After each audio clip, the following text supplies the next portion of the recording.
didn't turn my mic on yet. Got the mic turned down a little bit. I noticed that's been blowing out sometimes. Looks like I peaked once already. If it's peaking on the microphone, I turned it down. This should be fine.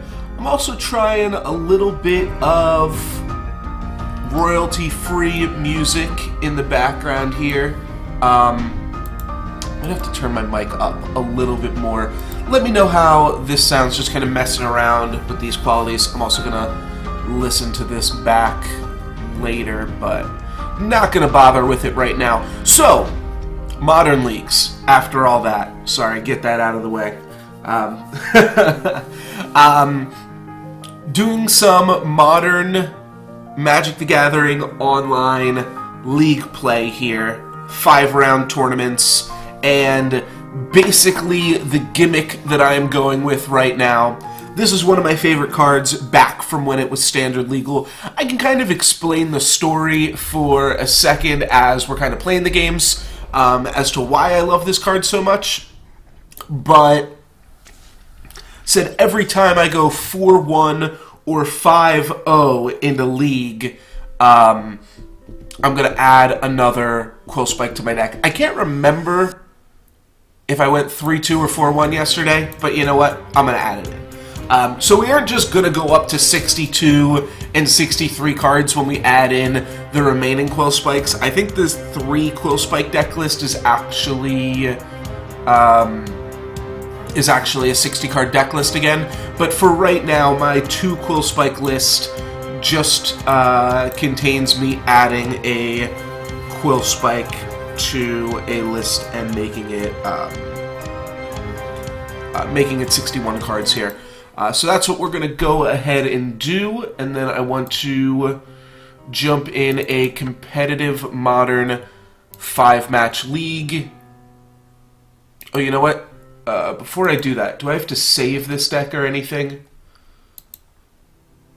Just want to make sure I'm familiar with the format. Okay. Looks like I don't have to. Just to be safe, though. Let's refresh that. Okay. And yeah, pretty sure I went 4-1 yesterday in the league here. So every time I go 3-2, we'll keep the same number of Quillspikes. If I completely flop out, then I will cut a Quillspike from the deck. That's not what I meant to do. How do I detach the chat? Do I just drag it? Okay, that's what I do. Alrighty, this hand looks fine. I've got a spot removal spell. I'm on the draw. I can rebuy the spot removal with Eternal Witness. And I've got the mana, and I've got a combo piece for if I draw a Quillspike. It's a pretty strong start from my opponent. The fact that we have one of our spot removal spells against Burn, though, is pretty good to start things off. Fortunately, it's not a fatal push, so my opponent is going to get to keep around this Swift Spear. I'm sorry, I'm not going to be able to eat this Swift Spear.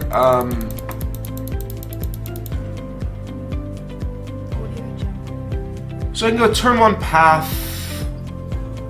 Yeah, I'm just going to go turn 1 path here. It accelerates my opponent a little bit, but just like, yeah, it's the best way to gain some life. I have an Eternal Witness. Alright, and we're going to wind up, I think still pathing the Swift Spear? We'll see. Yeah, with a Lava Spike, we just path the Swift Spear because maybe we will get, another trigger here. Let's just go ahead and run this out there now. Sister's probably going to hit us for 2 every combat. Goblin Guide's also going to hit us for 2, but maybe we can get that sweet, sweet Goblin Guide trigger. We get a Collected Company, which is not a trigger, but will allow us to cast a Collected Company next turn off the back of Noble Hierarch if my opponent doesn't kill it. That seems pretty good. The only other play that I would make would potentially be with, just go Windswept Teeth into Devoted Druid. I think I like just running out a Noble Hierarch here. That looks good enough to me. Next turn we'll have 4 mana for the Coco. My opponent's pretty much got to keep open a Tarkus Command this turn. Is this, alright, a Searing Blaze. Okay. That's fine. That means I will probably go for Windswept Teeth into blocking with Goblin Guide, or blocking Goblin Guide with Eternal Witness, and then... Alright, we've got a Rift Bolt already, so we don't want to just reanimate Scavenging Ooze.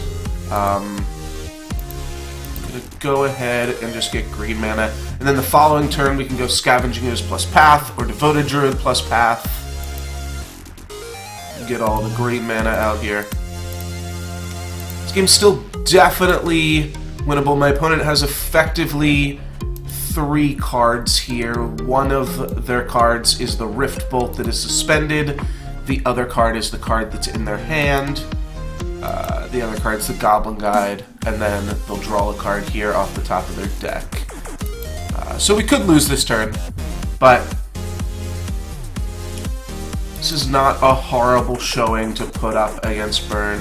If this goes to the Eternal Witness, which it might, then I'm actually feeling pretty confident. I have to imagine this is just going in our face, though. Okay, so opponent's going to try to put us down to 5. Now, if one of these 2 cards aren't a Tarkus Command, this looks like a creature to me. It's like, if it's 2 burn spells, we're dead, right? But if it's a creature, we're not dead. Alright, that looks like a Boros Charm. No, it's a Lightning Helix on the Eternal Witness. So my opponent doesn't have lethal, or they would have just put both burn spells at our face. That's going to put us down to 3. So now we've got a few options. I think our best play is going to be Scavenging Ooze. We can go Scavenging Ooze and we can just double eat our Noble Hierarch and our Eternal Witness. It's going to put us up to a comfortable 5 life points. Our opponent, like, they're either sitting on Shock or they just don't have anything at all. So I think it's safe to just put my opponent on a land in hand. If we play Scavenging Ooze and pump it twice, that puts us out of range for any single burn spell, and it means that they'd have to put a burn spell on Scavenging Ooze after blocking with it. And I think that sounds good to me, right? Yeah, so let's go ahead and play Swamp, Scavenging Ooze, and then just main phase eat both of our creatures here. This is going to give us a 4/4, going to put us... I'm going to cancel that just to make sure that I clicked the right pixel, which I'm always nervous with my Scavenging Oozes. And that's all we need to do. Next turn, if we want to, this is always a fun thing that you can do with Devoted Druid. We can play Devoted Druid for 2 mana, then we can kill it by putting 2 -1/-1 counters on it immediately, and then we can eat those -1/-1 counters. Let's start off with Kitchen Finks here. That's going to be pretty good. Might even draw a concession out of our opponent. We are going to gain that 2 life. Very cool. I could crack Verdant Catacombs to go and get a land, but I think that's to play Devoted Druid. I think that's unnecessarily risky. I'm just going to play Scavenging Ooze. If my opponent draws and plays a hasty creature, we're going to keep open Path to Exile mana. And we're going to be doing it. I could have kept Scavenging Ooze open, which would have meant that in response to something weird my opponent did, I could have Court of Calling for Viscera Seer, which would have effectively gave me 1 life point. Alright, they're going to go 4 to the face. That's fine. Then they're going to hope to rip another burn spell. Skullcrack. Alright, well... yeah, I can't Court of Calling for Viscera Seer here, so I lose, right? Yeah, I guess I should have kept it open. I thought I was safe enough, and by pressuring my opponent a little bit was going to give us more outs, but to be honest, I kind of just didn't see the Court of Calling play till afterwards. Alright, so that's a little bit unlucky. Let's board in our spot removals and our cards that gain us life points and our cards that are pro-red here. Spellskite we definitely want. We don't want Chords, even though it could have saved us that game. In general, it is a little too slow. Then I could trim on some of the Quillspike combo. The Quillspike combo doesn't seem great, yeah. Alright, so let's just cut the combo entirely. And... Nope. Cut one more card here. Could cut another Eternal Witness. I think that's probably the best. Just leave us with one Eternal Witness in the deck. Could also cut a Viscera Seer, but I like the ability to infinite combo. Alright, let's cut Eternal Witness. Oh, never mind. We stay with the 61 card deck. That's what I was missing. Would I like to play first? Yes. Alright, that game was a little bit unfortunate because we were so close to winning it. Definitely want to keep this hand, but I don't know exactly how we want to run everything out there. There's a decent chance my opponent will have Path to Exile because of Kitchen Finks. We could play the Burnt and Forge Tender out there turn 1, but I think we really just want to develop our mana.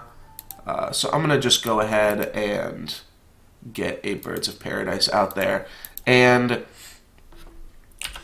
this hand's got a lot of different weird mana requirements, but it's also got 2 mana dudes, so I'm going to go out on a limb here and just bank on the fact... Yeah, that's fine. We can take one. Bank on the fact that we're going to potentially mess up our mana a little bit by grabbing all of these basic forests, but I think we should still be able to cast any of the spells that we want to here. Alright, well, I'm just going to grab 2 more basic forests, and I'm going to cry if this burn opponent randomly decided that they wanted to play Anger of the Gods. It's not really a card Burn can afford to play. And you know what? I'm actually protected against it. I forgot. Burnt and Forge Tender was the card I just put out onto the battlefield. So this is actually a pretty safe play here. My opponent needs a Path to Exile to deal any damage to me this turn, and I'll let him just roll in mana. But I would like them to not Path Burnt and Forge Tender. I would much rather have a Burnt and Forge Tender than a basic Swamp here. Can play an Archangel of Thune already. Alright, you know what? Does a Tarkus command get around protection? Skullcrack might. No, opponents can't gain life. Skullcrack. Skullcrack says damage can't be prevented this turn. So if I block and they Skullcrack,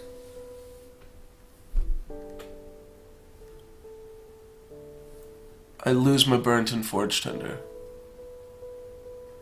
But I'm not going to never block throughout the course of the whole game. So let's just block. If they get a Skullcrack, you know what? We got their Skullcrack from them. But we've got to get it from them eventually here. Looks like that is what it is going to be. Opponent goes for the double Sacred Foundry. And no, it's going to be Searing Blood on a Noble Hierarch. Well, I could prevent a lot of damage that the Searing Blood would deal. I also just get to keep Burnt and Forge Tender back to protect a Scavenging Ooze. So that seems insane.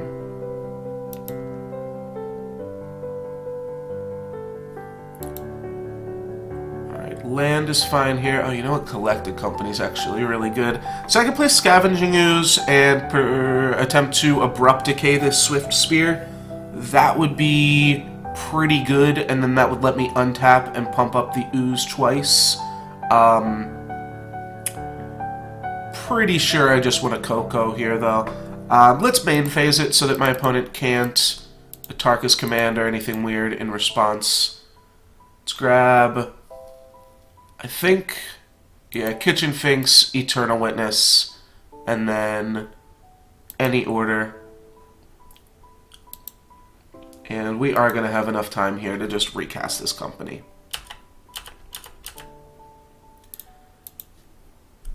And opponent would have to have a Path to Exile on the Kitchen Finks. Yeah, I'll just not attack. 2 points of damage isn't really worth potentially taking 2 points of damage here. Alright. So that's a sideboarding game. Just draw a bunch of cards that are all insane against burn. Pretty good. Don't think I want to mix it up at all. There's always the question of, do you want Fulminator Mage against a burn deck? Because the decks are, excuse me, so non-basic heavy. We're boarding in 4 Path to Exiles, so it probably cancels out.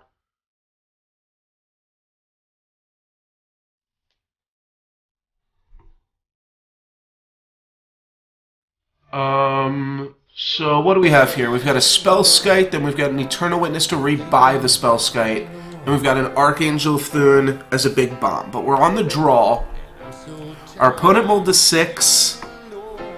I think we can just get faster hands than this. So I'm going to mulligan this hand, look for spot removal and mana dorks, and that's exactly what we get. So they kept 6. We're going to keep 6 as well. Do we want a Temple Garden? I think we do, yeah.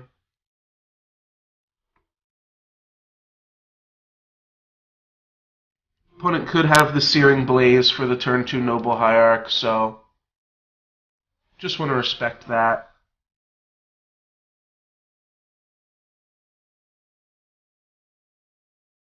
I might actually just path that with this hand. Yeah, I think I'm just going to leave open Path to Exile.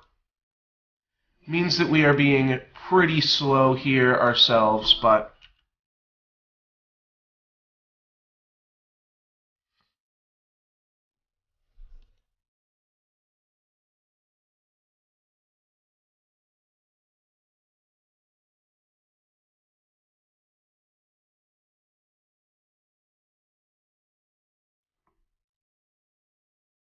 this song's pretty weird. Alright, let's see what my opponent plays main phase 2. Looks like not much. Okay, so we actually helped them out pretty significantly with this Path to Exile. We turned on the rest of their spells here. I don't really care.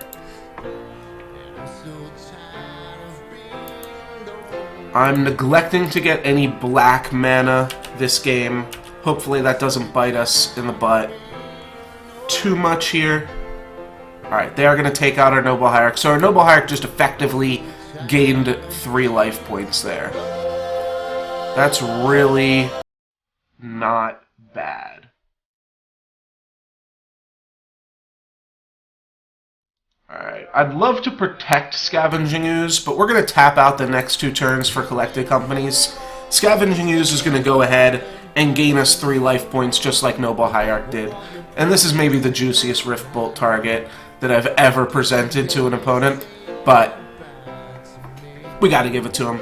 And right now we're trading 1 for 1 with my opponent, and I'm about to just potentially like draw 3 cards while also ignoring an Eidolon of the Great Revel trigger. So this should be pretty good for us. We are out of basics to grab with our last Windswept Heath here, but this one will be allowed to get 2 basics. And we're just going to take the... Alright, so we can take a BFT and a Voice of Resurgence, or we can take some combo cards. Pretty sure we just want the Hate. That's going to make it somewhat difficult for my opponent to interact with us here. Can't really attack into this. They're down to 4 cards in hand, which could be a maximum of 16 points of damage if they're sitting on the full play set of Boros Charms. However, I don't think that that is super likely. So I think I'm going to be willing to just main phase this Collected Company here. It plays around any Atarka's Command shenanigans in that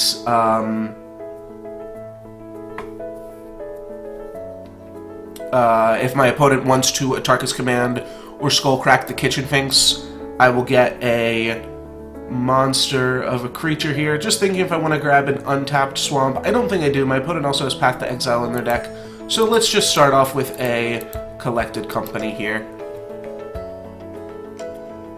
Don't have to do anything too crazy. Alright, so I can grab Sin Collector, Eternal Witness, Scavenging Ooze. Sin Collector is going to gain us life. Scavenging Ooze is going to gain us life. Eternal Witness is also really good, though. I think I'm going to go for Sin Collector, Eternal Witness. Though, you know what? If I go Sin Collector, Scavenging Ooze, my opponent might have to give us a voice token. And I have Burnt and Forge Tender backup. Yeah, this seems really strong here. We've exhausted a lot of my opponent's resources already here. So we're going to Sin Collector them. No, looks like every single one of my opponent's cards can hit this Scavenging Ooze here. So let's just take the Searing Blaze that represents the most points of damage. And then I'm going to play a Windswept Heath. So I'm representing pumping this Scavenging Ooze right now. I actually have no intention of doing that. Let's go ahead and attack with Voice of Resurgence.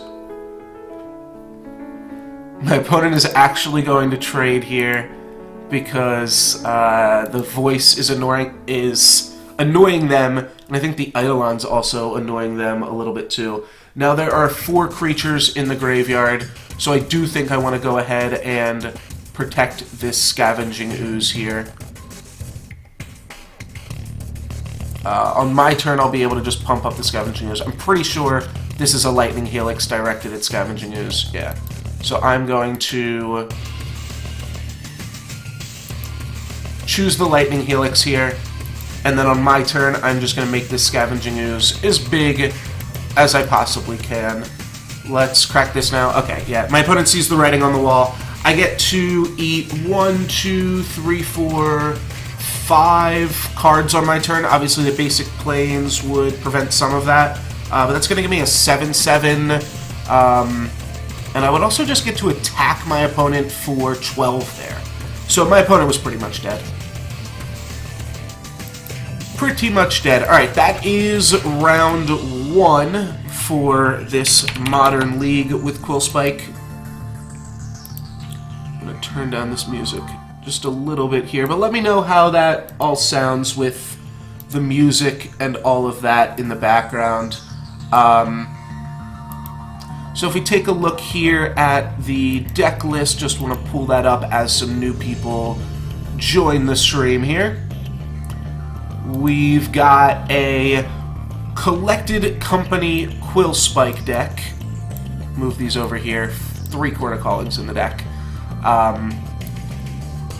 Basically, it is just a, Abzan Collected Company with the typical Anafenza / Malira combo. However, we've cut the Maliras because it doesn't work with Devoted Druid, and we've added in 2 Quillspikes.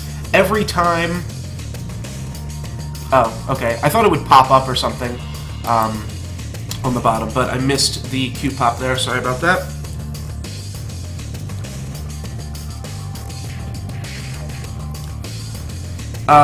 So every time I can go 4-1 or 5-0 in a Modern League, I'm going to add another Quillspike to my deck every time I go 3-2, we'll keep it the same, and then if I go, what is it, 2-3 or 1-4, something like that, I will remove a Quillspike. But right now we're doing good. We're adding Quillspikes to the deck. We're going to play first. There's a Quillspike. There's a Devoted Druid.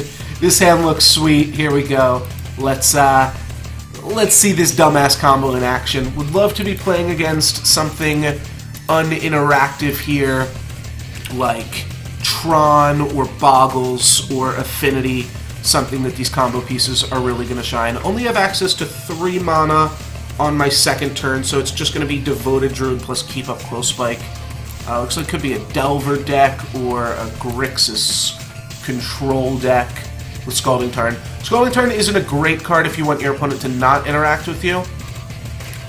Alright. So, thinking it is Grixis Death Shadow at this point. Lightning Bolt on the Devoted Druid, though, actually doesn't cost us anything here. They're going to need to follow that up with another Lightning Bolt or Terminate. They don't have Culligan's Command mana just yet, and this will let us run out our Quillspike turn 2. So yeah, just hoping for no Dreadbore, no Terminate, nothing like that.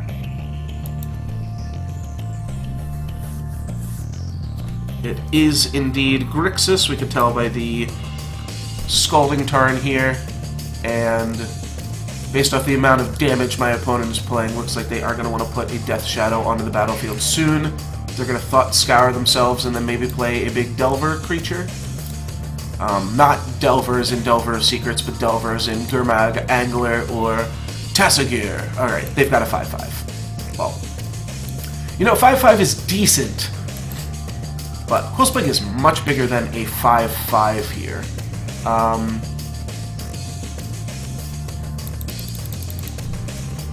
So, I think I'm just going to run out Quillspike. I could keep open Path to Exile mana. Just don't think that that's, like, super worth it. Could Eternal Witness and put Noble Hierarch into play, just so that when they destroy Devoted Druid, I'm not completely blown out. Part of the problem with what's happening right now is if my opponent destroys my Devoted Druid, I'm kind of sitting on nothing. However, I can still Path to Exile my opponent's Gurmag Angler on the following turn after taking 5. So it's not a huge cost for all of this. Alright, they're going to go for a Serum Visions to start things off. Maybe look for a spot removal spell. If I get to untap, then I just get to Path to Exile their Gurmag Angler and attack in with Quillspike for the win. And that's going to be something that my opponent is not able to interact with. They could Fatal Push it or Terminate it now, of course, though. Also play around Mana Leak. I can't play around Remand, but I can play around a Mana Leak here. I'm not sure which this deck is more likely to be playing.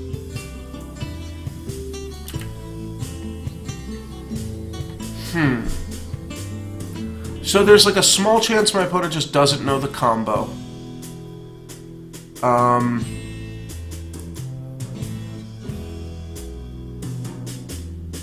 gonna go for comboing here before I declare blockers. This would be the point where they would respond with a burn spell on Devoted Druid.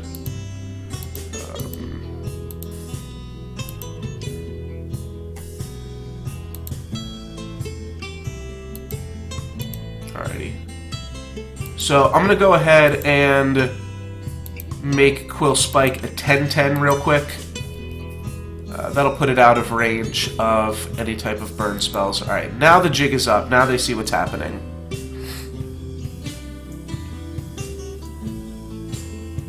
They're going to go for a Fatal Push on Quillspike. That's fine. That means I'm going to Eternal Witness it back. And if I draw a land, I can Path to Exile the Gurmag Angler. I'm much happier that they decided to kill the Quillspike than the Devoted Druid here, which is typically the case unless I have a Kitchen Finks in play. And then they've got a Death Shadow, which is a 4/4 already. So it looks like that's actually what's going to eat our Path to Exile. Could go for double Path to Exile here, Eternal Witness, the Path. It seems like a reasonable line as well.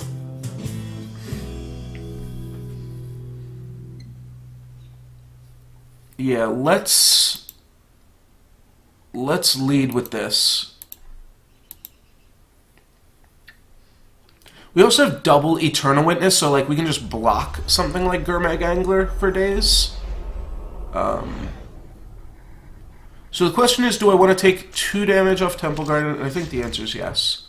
So I'm going to add 2 mana with Devoted Druid so that I can play Eternal Witness, return the Path to Exile, and then just pay life with Temple Garden so that I don't take 5 damage. And I'm just going to go ahead and main phase this here, because that's going to buy us a lot of time against our opponent. So this gives our opponent a lot of mana, but they're sitting on 3 cards. My Death Shadows are now 0/0s. Alright, they're starting with some drawing and some scrying. And they put a card on top and put a card on top. Alright, so that's never good. They've got Runner, and here comes another Serum Visions. We know one of these cards is going to stay on top, and then the other one they are going to put on the bottom. So they drew a card that they kept on top, which looks to be a 4/4. Either a 4/4 or a 5/5 here, one of those two. Alright, it is indeed a 4/4. We gave them a lot of mana to work with. Don't think we really helped them that much, and they're going to go ahead and take a few more points of damage. So now we have to decide, okay, is just pathing this Death Shadow, is that just going to seal the deal here? Or is it better to put a 1,000,000 out onto the battlefield?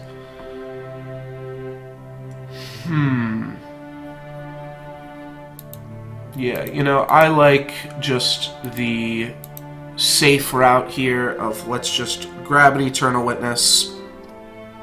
My opponent has any counter magic, now would be the time to cast it, but I haven't been keeping open counter magic, so that leads me to think, yeah, it's not the greatest possibility. And you definitely counter the Eternal Witness, not the Path, unless you have something like, you know, that Spell Pierce thing. That's a possibility.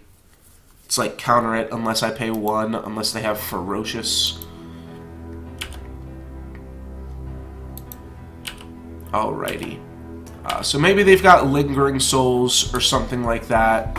But short of that, I'm feeling pretty confident about what's going on here. No, this is going to be a Snapcaster, Fatal Push, Eternal Witness. Well, that is perfectly fine. Alright, it's going to be a Fatal Push on the Devoted Druid then, right? Or maybe they just decide to kill both Eternal Witnesses here. Alright, that's pretty silly. That gives me a lot of live outs here. Alright, another Serum Vision, so maybe that's what my opponent kept on top again, was just another Serum Visions, and they're going to ink my last card, and then what is my opponent's last card? My opponent's last card is nothing. Alright, so they choose not to play their last card here. We're just going to play a Birds of Paradise. A bird on the battlefield is worth more than a bird in the hand, as the saying goes. Bird in the hand is worth 2 in the bush, and a bird on the battlefield is worth like 5 in the hand. And then that would make it like... Alright, so they're going to go Culligan's Command, return Snapcaster. Snapcaster can now buy back Culligan's Command next turn. Or they can just Snapcaster Fatal Push. They're going to go for a Snapcaster Serum Visions, though. Ultimately, I think that's fine. When like the best card that they can find off Serum Visions is a Culligan's Command. means that that's really not too big of a deal. Opponent's going to go back up to 2 cards in hand. One card that I'm pretty sure is a dead card. And then the other card is just a card that they've drawn randomly off Serum Visions here. Thinking a while with this Scry. They're going to go bottom. And then they're going to play their Steam Vent. So I think that's the card that they just drew. Even. Potentially. We don't know that for sure. Alright, I'll cast my Kitchen Finks like this. Kitchen Finks is a great card against Grixis decks just when you get into this stage in the game. My opponent went bottom, so I'm not expecting anything crazy here. But we shall see. Beginning of combat. Alrighty. Well, Voice of Resurgence will put my opponent on not many options for the future here, and that's going to let me swing in with Kitchen Finks without much remorse. Alright. They're going to block. This turns on another Culligan's Command. They're going to have to main phase it, though. Main phase, kill Voice, get back Snapcaster. At which point I've got a 3-3 and a 2-1 here. Which they can interact with the Snapcaster Mage, so yeah, if they call against command, get it back. They would need another mana to be able to, like, Snapcaster Culligans. But they can Snapcaster Serum Visions? Yeah, that would be their play. That's not really great. So my opponent doesn't have any great lines here unless they have a land. I don't know what their dead card is, though. I think their dead card may have just been the Steam Vents, and they just decided to play it last turn when they drew another land.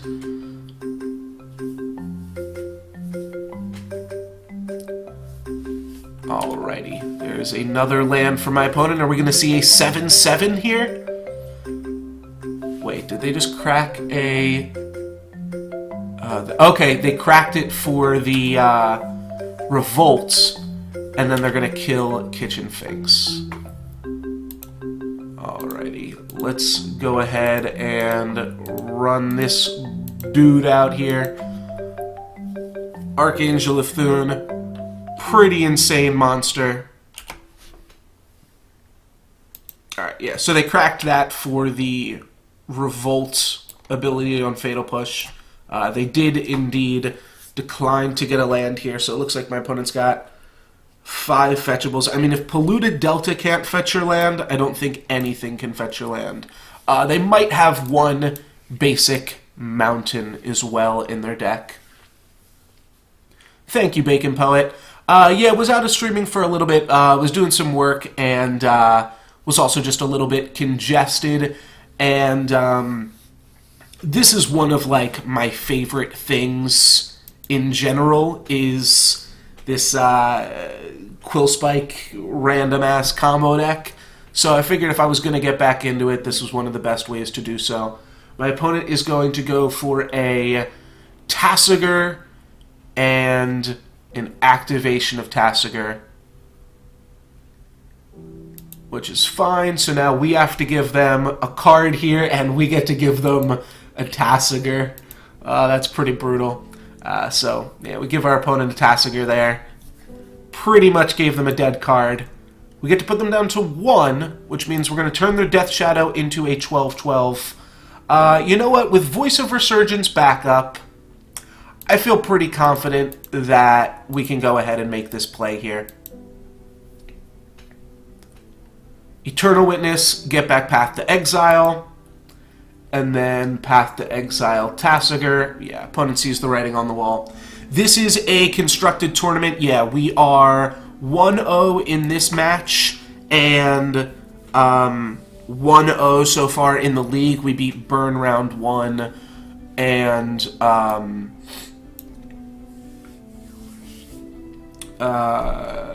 sorry, lost my train of thought here. Oh, there's 5 rounds. That's what I was going to say. There's 5 rounds in the tournament. So what are we looking at here? Scavenging Ooze isn't as good as it would be against a normal Death Shadow deck, Neither is Abrupt Decay. Fulminator Mage is, I think, still good, just because of how many cards my opponent, or how many random lands my opponent has. My opponent doesn't have Traverse the Ulvenwald, though, so I'm not as hype to bring in an Aven Mind Sensor. I do still like this assortment of cards, and I do still not like Quillspike in a Grixis matchup. So what did I do there? I brought in a Voice and a Sin Collector. Oh, and I brought in 2 more Path to Exiles. We definitely want those. We saw how good those were against my opponent. Just keep them off threats, and that winds up being pretty good. Spellskite, I pretty much like to keep in against anything with Lightning Bolt in it. I think I might be cutting all the Devoted Druids here, and it's tricky because I know Archangel of Thune is good, but I think I'm going to trim down, and I actually like even potentially trimming down on some of this stuff. We'll see exactly how that shakes out in a second once I put in all of these cards that I know I want. Scavenging Ooze we want just because it's a Snapcaster Mage deck. BFT, we only saw 1 red source, but I think the chance of my opponent having access... Oh no, we didn't see 1 red source. We saw Blood Crypt and a Steam Vents. So the chance of my opponent having Anger of the Gods is like reasonably high. Kitchen Finks is good, or we could go with Spike Feeder, or we could go with Inoffensive. Inoffensive is actually fine. It resets the Kitchen Finks. Abrupt Decays don't hit my opponent's Delve creatures, so I don't love them. My opponent is probably going to have access to Lingering Souls. Whether or not they're going to bring it in, I'm not sure. Eidolon of Rhetoric also shuts down Snapcaster Mage. You know what? Spellskite's a call against command target. Let's board it out. That means we can board in 3 more cards, so let's go back in on this combo. Maybe we cut Viserys here for an Aven Mind Sensor, just as a random getcha. Now, you know what? I'm gonna go ahead and put back in the Spellskite. I think that it can potentially do some work here. And, oh, I didn't hit submit. Well, hopefully that counts as a valid deck. I'm not exactly sure how that works. Looks like this could be a sideboarded hand. His hand's not great. Can't cast Kitchen Finks. Can't cast Voice of Resurgence. Can only cast Scavenging Ooze. However, it's on the draw. It's got a Collected Company, which I really like. Almost everything is available, but you do have to buy everything, and prices are about, I'd say on average, 30 to 70% of what they're worth in paper. So you do wind up spending a considerable amount of money to build constructed viable decks with Magic Online. Let's go ahead and... this is tough. Like, I can't cast this, or this. And the Scavenging Ooze isn't great with only 1 green source. So it's already kind of like a mulligan. This hand seems pretty risky. We're just going to look for mana. Yeah, it's a little bit expensive here. Alright, my opponent is going to Thought Scour us, end of turn, and then try to cast a Dude end step here. Or not Dude end step, Dude on their turn once they untap. So they're going to Thought Scour themselves. It's going to put 3 cards in the graveyard, and now if they go Fetch Land... you know what, they need another Thought Scour. So if they go Thought Scour, they can play a Tasigur here. They do have another Thought Scour, and then they can play a Tasigur or a Gurmag Angler. And they're going to go with a Death Shadow. I'm a little bit scared, but I'm also thinking that was probably a misclick. So, for those of you that haven't been paying super close attention to Modern, Death Shadow, say 13/13 that gets -X, where X is your life total. So it turns on once you have 13 or less life points. So my opponent played this as a -5, -5. I think they met... Like, they could be going for Delirium, which counts you having 4 different graveyard, or 4 different types of cards in your graveyard, but typically Delirium is... There are some black Delirium cards. I don't know, help me out, chat. Are there any black or even white or blue Delirium cards that I should be concerned about here if my opponent is intentionally turning on Delirium, like some kind of Wrath effect? I feel like it had to have been a misclick, and I think we're going to see them try to cast the Gurmag Angler here. So, if you're ever playing on Magic Online, you'll see what I do is I always click the spell in my hand, and then I pay the costs for the spell by tapping the mana. The reason that you do that is because if you tap the mana first, and then click the card in your hand, alright, yeah, so this is going to be a Gurmag Angler. Maybe they wanted to add another card in their graveyard that they could delve away. That seems like a pretty big game, a pretty loose line. I can't imagine that that's what my opponent was going for. My opponent's got 1 mana open. They could have Solemngar's Scorn. I'm just going to go for this.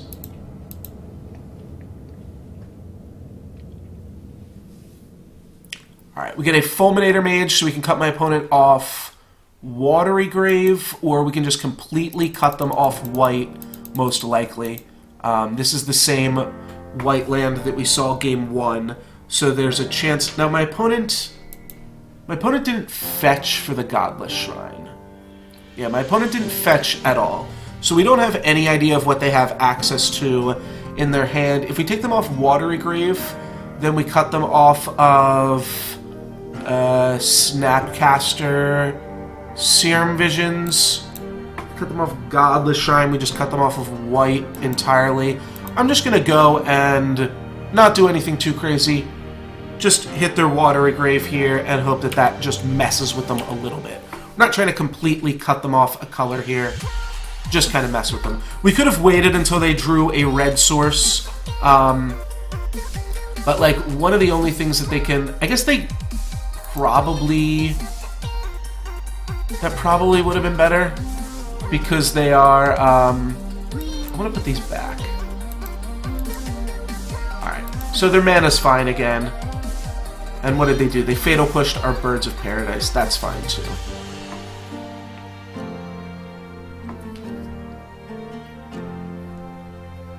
We've got Noble Hierarch, so they're kind of land-deathing us, and they do have the Lingering Souls, of course. Super punished. Alright, we should have cut them off white. I wasn't sure if they'd bring it in against us. Looks like they did. We're just going to go Noble Hierarch here and set up for an Archangel of Thune combat next turn, and that should be good enough. Means my opponent's less likely to be angry with us if they are playing their own Lingering Souls. On their turn, they're probably just going to flash back their Lingering Souls, and then I'm going to have Kitchen Fink's Archangel of Thune combo. Which isn't like a game-ending combo. It does end the game if I draw a Viscera Seer. Not going to block there, obviously. Archangel of Thune is also sweet because it's kind of hard to kill. Like, it's got 4 toughness. Alright, and they're going to Nihil Spellbomb. That's fine. Pretty sure Verdant Catacombs is... I mean, we definitely want it to grab us a white land here. So, yeah. That's fine.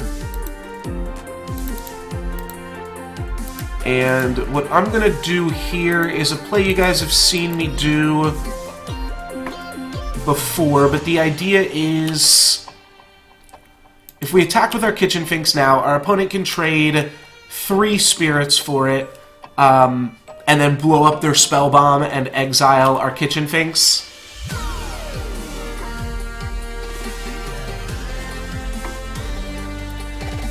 And I'm okay with that, because we're actually drawing a free card off that attack because our opponent won't be activating the Spell Bomb. And if our opponent just keeps back the spirits to try to block the Archangel of Thune, Well, then we've got Path to Exile. Actually, we've got an Exalted trigger, so we don't really even need Path to Exile here.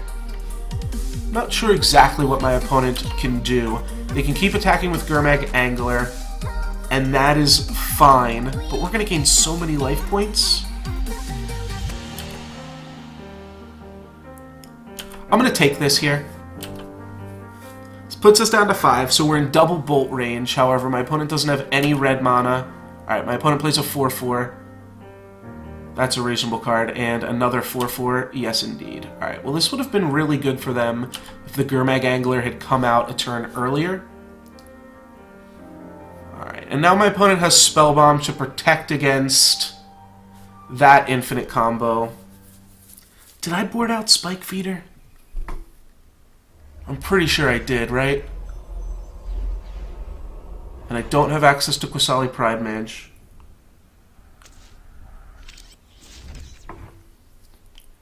Alright, well.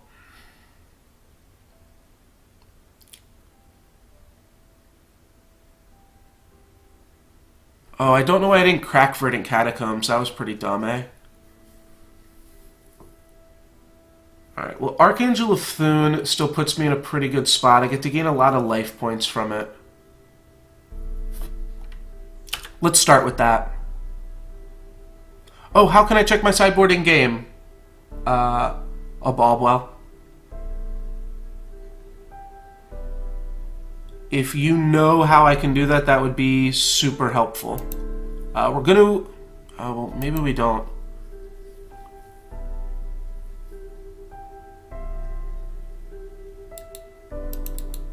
View sideboard? Perfect. Spike Feeder, not in there. Alright. So that answers that question. Quasali Pride Mage also would be good. Orzo Pontiff also would be good. Thank you very much. I was not aware that I could do a thing like that. One thing that we can get is like a Scavenging Ooze. I kind of want to get like Eternal Witness. Alright, we're going to go ahead and attack with Archangel of Thune though to start things out.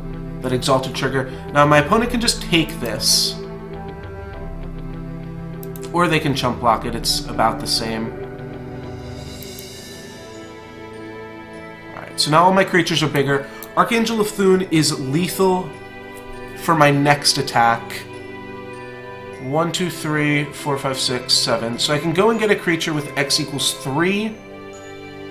And I can cast a Path to Exile.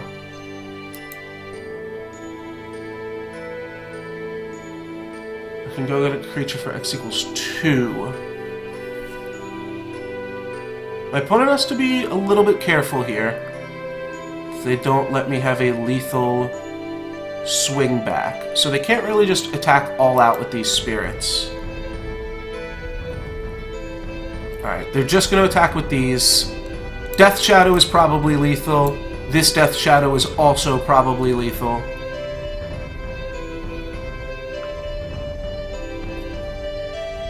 So what I think I'm gonna do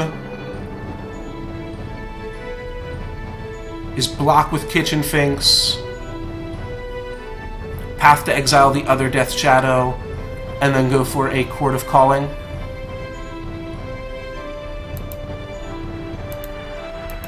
This will prompt my opponent to blow up their Spellbomb.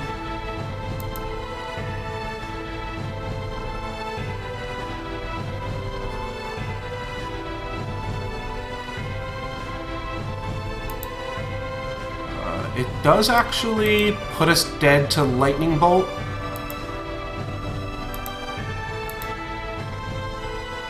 But I think I'm just going to go ahead and grab another Kitchen Finks here.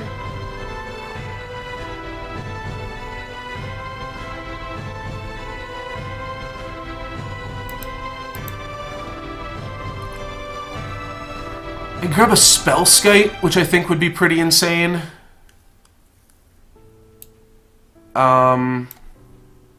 And grab an I think I grab Eternal Witness and take this Path to Exile, though. And then once I do that, my opponent will respond with Nihil Spellbomb, and then I'll get to keep my Kitchen Finks. Yeah, let's do this.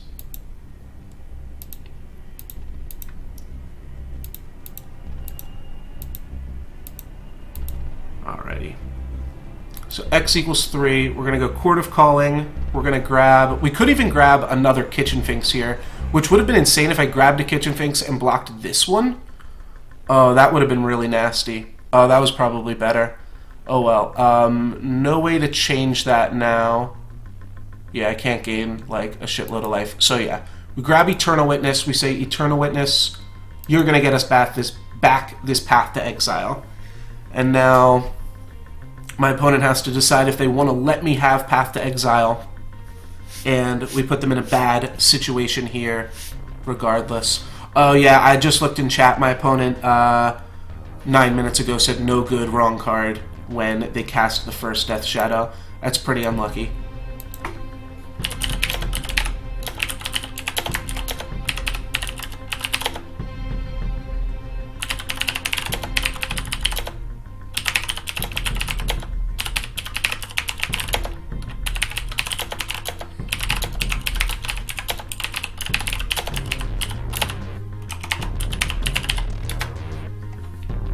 Alrighty, so they are going to let me get back this path to exile here, and then they're going to exile Kitchen Finks in response to its ability.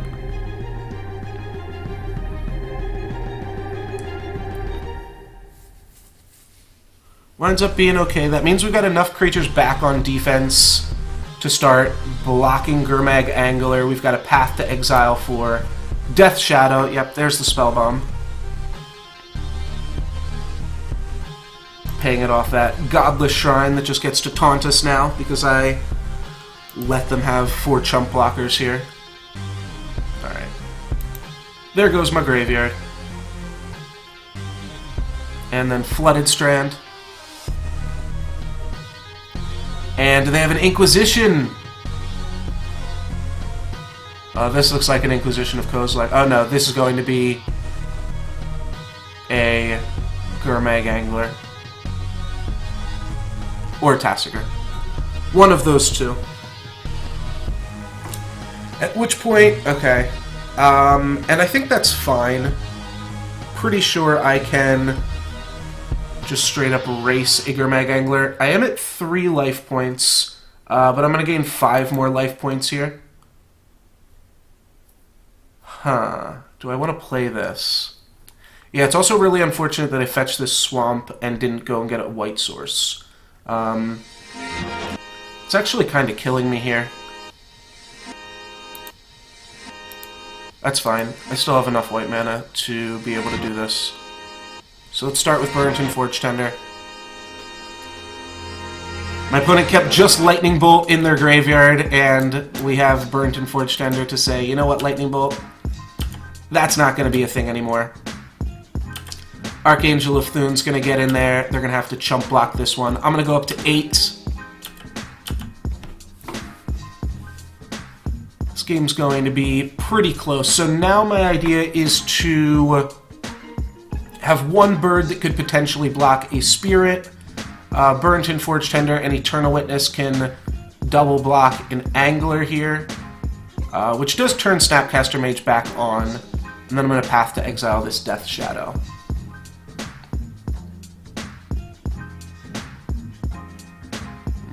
Ranger of Eos getting 1 Death Shadow, and I think that's it.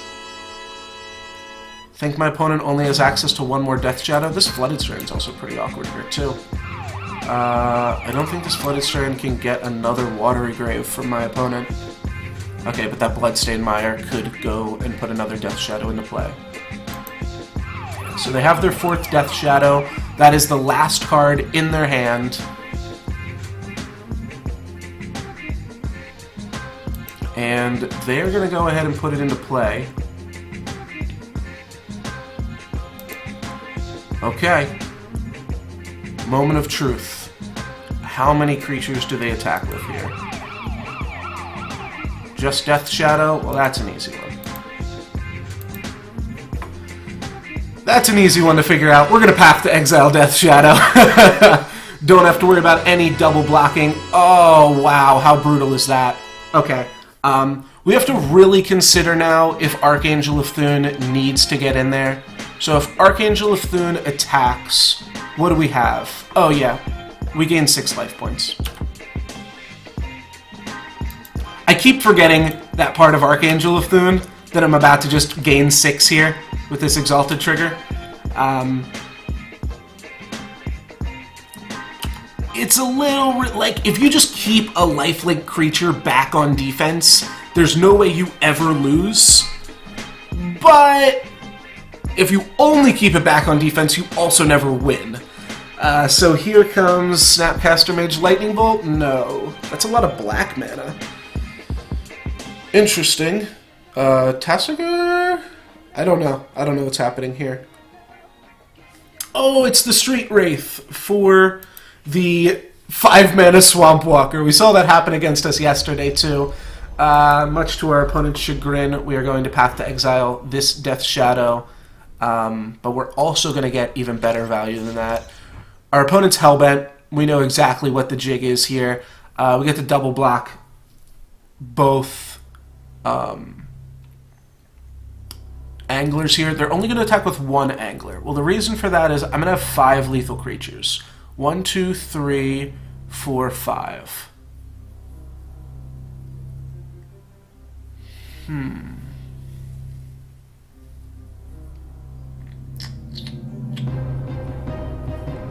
This is close. I can't figure out a way to get lethal here. I'm gonna block with Burnt and Forge Tender and Eternal Witness. My opponent will probably kill the BFT, and then I'm gonna Path to Exile Death Shadow one more time. I maybe could have... yeah, so this card is a 3/4 flying lifelinker. Whenever you gain life, put a +1/+1 counter on each creature you control. So that's whenever you gain life, not just when it deals combat damage. But yeah, it's definitely better to just be on the offensive with this card. We can definitely make it work here. So my opponent gets to kill our BFT. We trade 1 for 1, which is fine. We almost had lethal, but our life total was just a little bit too low here. They fail to find, and this is going to end in a pretty short order for my opponent here, I have to imagine. Okay, so we actually... oh no, we still don't have lethal. What we get to do here, though, is we get to play Kitchen Finks pre-combat. So this gains us 2 life. All of our creatures get a +1/+1 counter.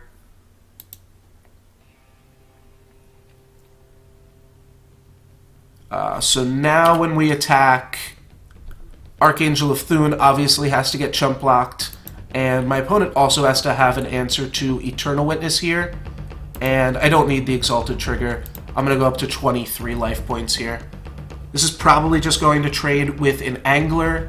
It could trade with Ranger of Eos Gurmag Angler, or sorry, Ranger of Eos Spirit Token, but I think they're just going to trade this off with Angler, which is fine value. We're not going to get better value from that next turn. And now that Angler's off the board, well, actually, all of our creatures are going to be 5 attack.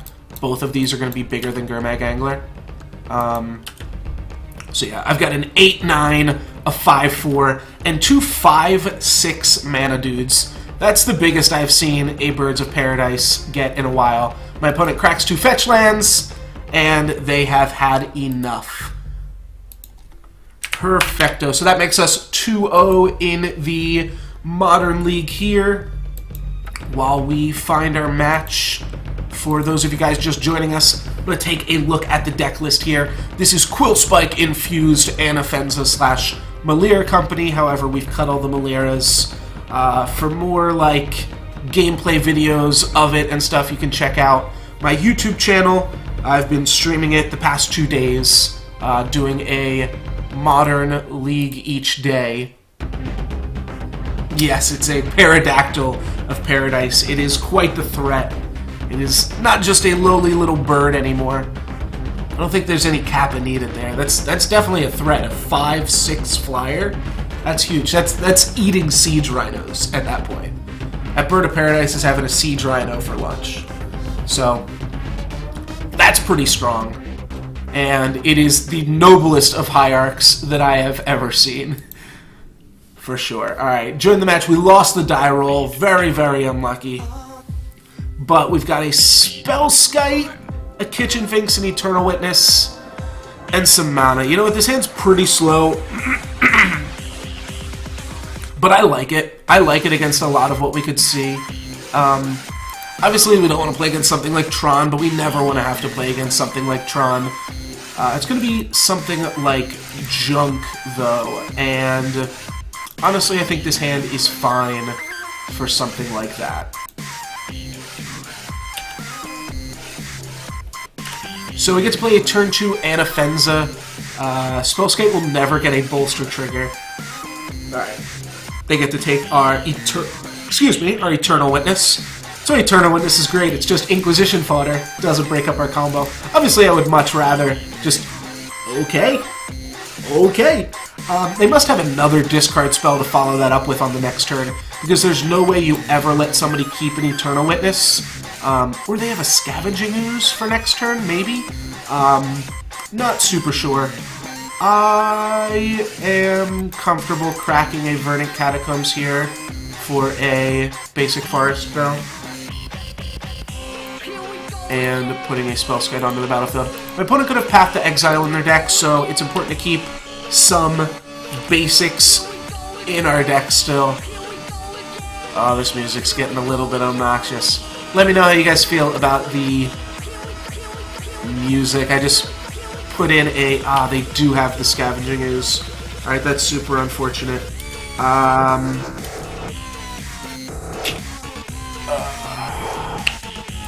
Yeah, alright, well played from my opponent there then. Pretty much had to have Scavenging Ooze. Yeah, maybe they won't go for it though, like... We can keep that around here. Just gonna grab basics, even though I said I wasn't going to. Really need to draw a Path to Exile so that we can do something. I mean, Spike Feeder Archangel of Thune is a sweet combo because it doesn't use the graveyard. Neither does Quillspike Devoted Druid. But Scavenging Ooze is the reason that I continue to play main deck kill spells in my Collected Company decks, because Scavenging Ooze is just such a good card, and not only is it good, but it's such a ubiquitous card. Anybody can play it. Even like the Death Shadow decks can play it, but mostly you see it out of junk decks like this. So my opponent fetches a basic forest, eats away that, and then plays a Voice of Resurgence. Alrighty.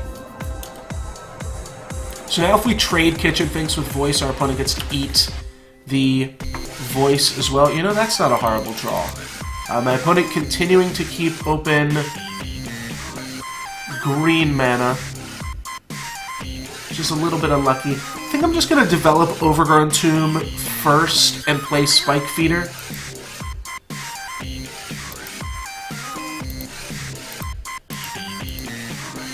This allows us to potentially combo kill my opponent next turn.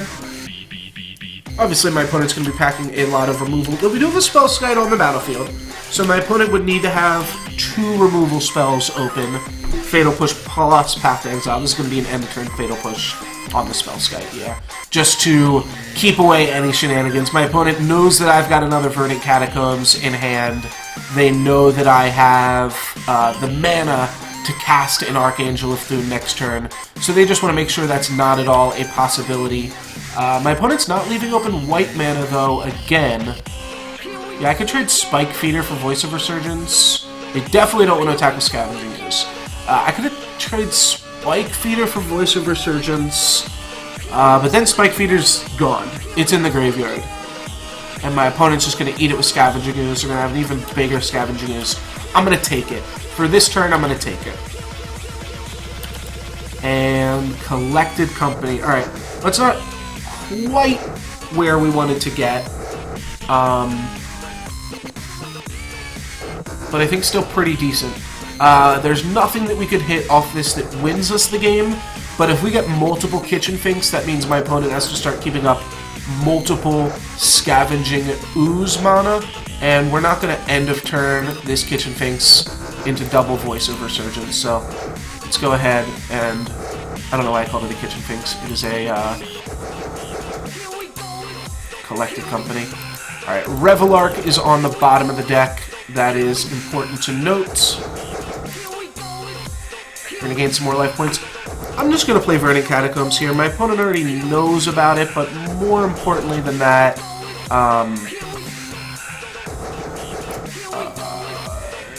I mean, I could see an argument for playing Horizon Canopy there, too. The main thing that it's bad, it's not like I have enough mana, but it would be bad if, like, I wanted to play Horizon Canopy and Gavany Township next turn. As it stands, I wouldn't have enough to play activate Horizon Canopy, play Gavany Township, and activate it, so it's kind of a moot point. I'm just cracking this Verdant Catacombs. My opponent's gonna eat the Spellskite, and we're gonna move on with the game. Voice of Resurgence, I will gladly trade for Voice of Resurgence, though. Another interesting thing that I can do is if my opponent does like the same play that they did last turn, I don't know where my opponent is, if they do the same play that they did last turn this next turn, they attack with a voice or two, attempt to eat them, what do I want?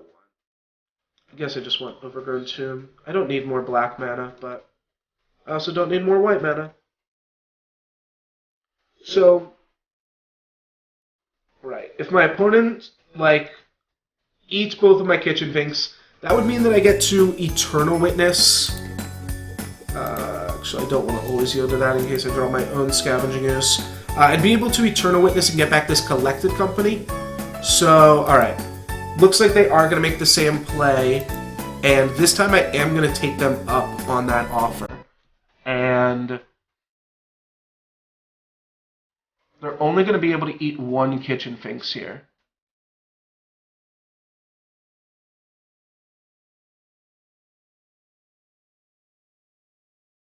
Yeah. It's going to give them some pretty big monsters, but they only get to eat one Kitchen Finks. And that means I'm going to get to Eternal Witness back this Collected Company. Now, my opponent sees what is going on here. They're not going to fall for it. And they are going to just let those Kitchen Finks persist. So they realize that some bigger things could potentially be happening in the future. Now, I really, really wanted to draw a... Really wanted to draw a Gavany Township there. I'm just going to go ahead and draw a card here. Hope to hit a Collected Company. Court of Calling would also work. My opponent can't Fatal Push Spike Feeder. Nor do they really want to give me an additional Beast of Burden here. But Collected Company, Court of Calling, both really good draws. I'm not going to go for the Eternal Witness play this turn, unfortunately. It was good respect by my opponent there to not activate a Scavenging Ooze to exile one of the Kitchen Finks. I think the fact that I returned both of them, oh, that's so brutal. Alright, so now we've got a really tough thing to figure out here, because this Spike Feeder is almost just about to be cashed in to reset both of these Kitchen Finks here.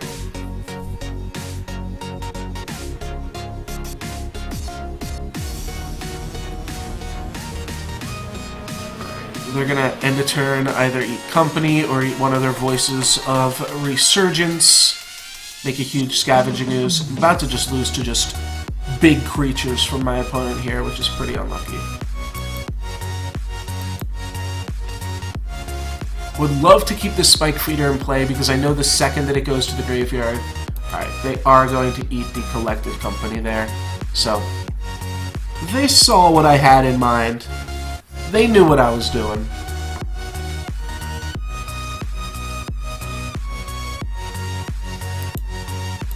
They saw the writing on the wall there, which is unlucky. So like here, my opponent can play a creature. My plan is like Kitchen Finks, Voice of Resurgence, double block on an elemental token. And then we're going to use Spike Feeder to power up the Kitchen Finks so that it'll persist again. It's just going to let my opponent to eat it. I don't know. I'm not feeling like I'm in a great spot here. Maybe I don't even eat it. Maybe I just simply trade, which gives me the outstill of Archangel of Thune. Yeah, let's just double block and trade with one of them.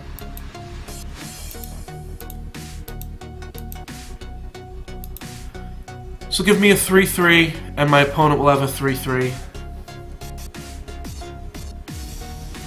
They could also go for a removal spell in response here. Kill the Voice of Resurgence or kill the Kitchen Finks.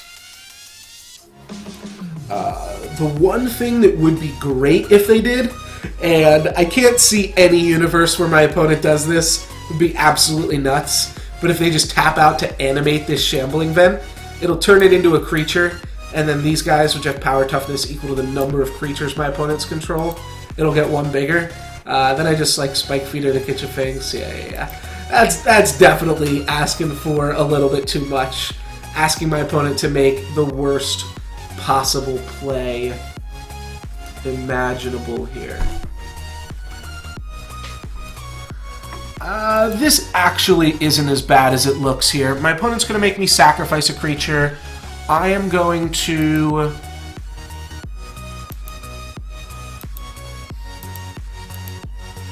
pump up Kitchen Finks, sacrifice that.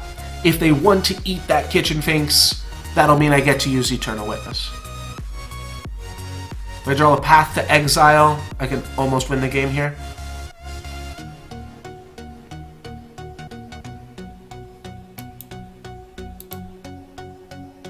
Alright, and then this they are surely going to eat in response, yes?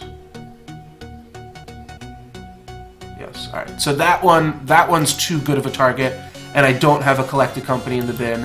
What this allows me to do now, though, is just play an Eternal Witness and get back Kitchen Finks. That'll make this a 4-4, which is not enough to take out Liliana. I'll be discarding Razorverge Thicket.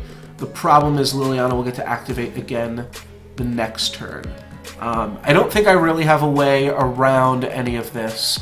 If I play two creatures, that does give me a 5-5 attacking elemental that I could even turn into a 6-6. Which pressures Liliana into my opponent sacrificing their Voice of Resurgence. So let's just go ahead, crack this Verdant Catacombs, go get Basic Forest is fine. And go ahead and get Kitchen Finks. So my opponent's like a little bit constrained on mana. Not really, we just have a bunch of mana.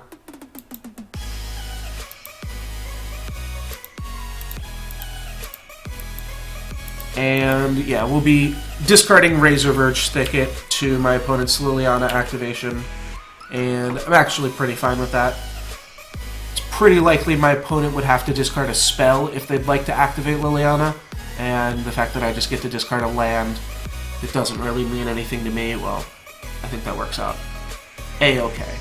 I've got an Elemental token here that is bigger than my opponent's, so that's good.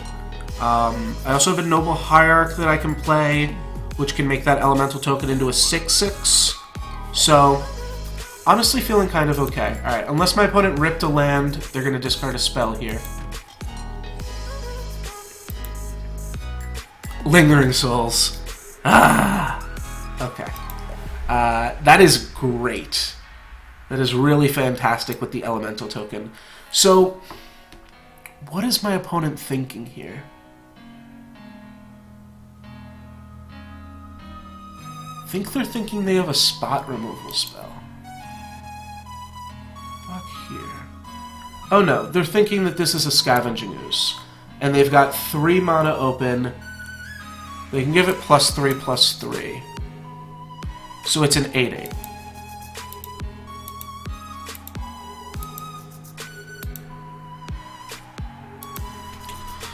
No Let's Given, baby. No removal spell one time.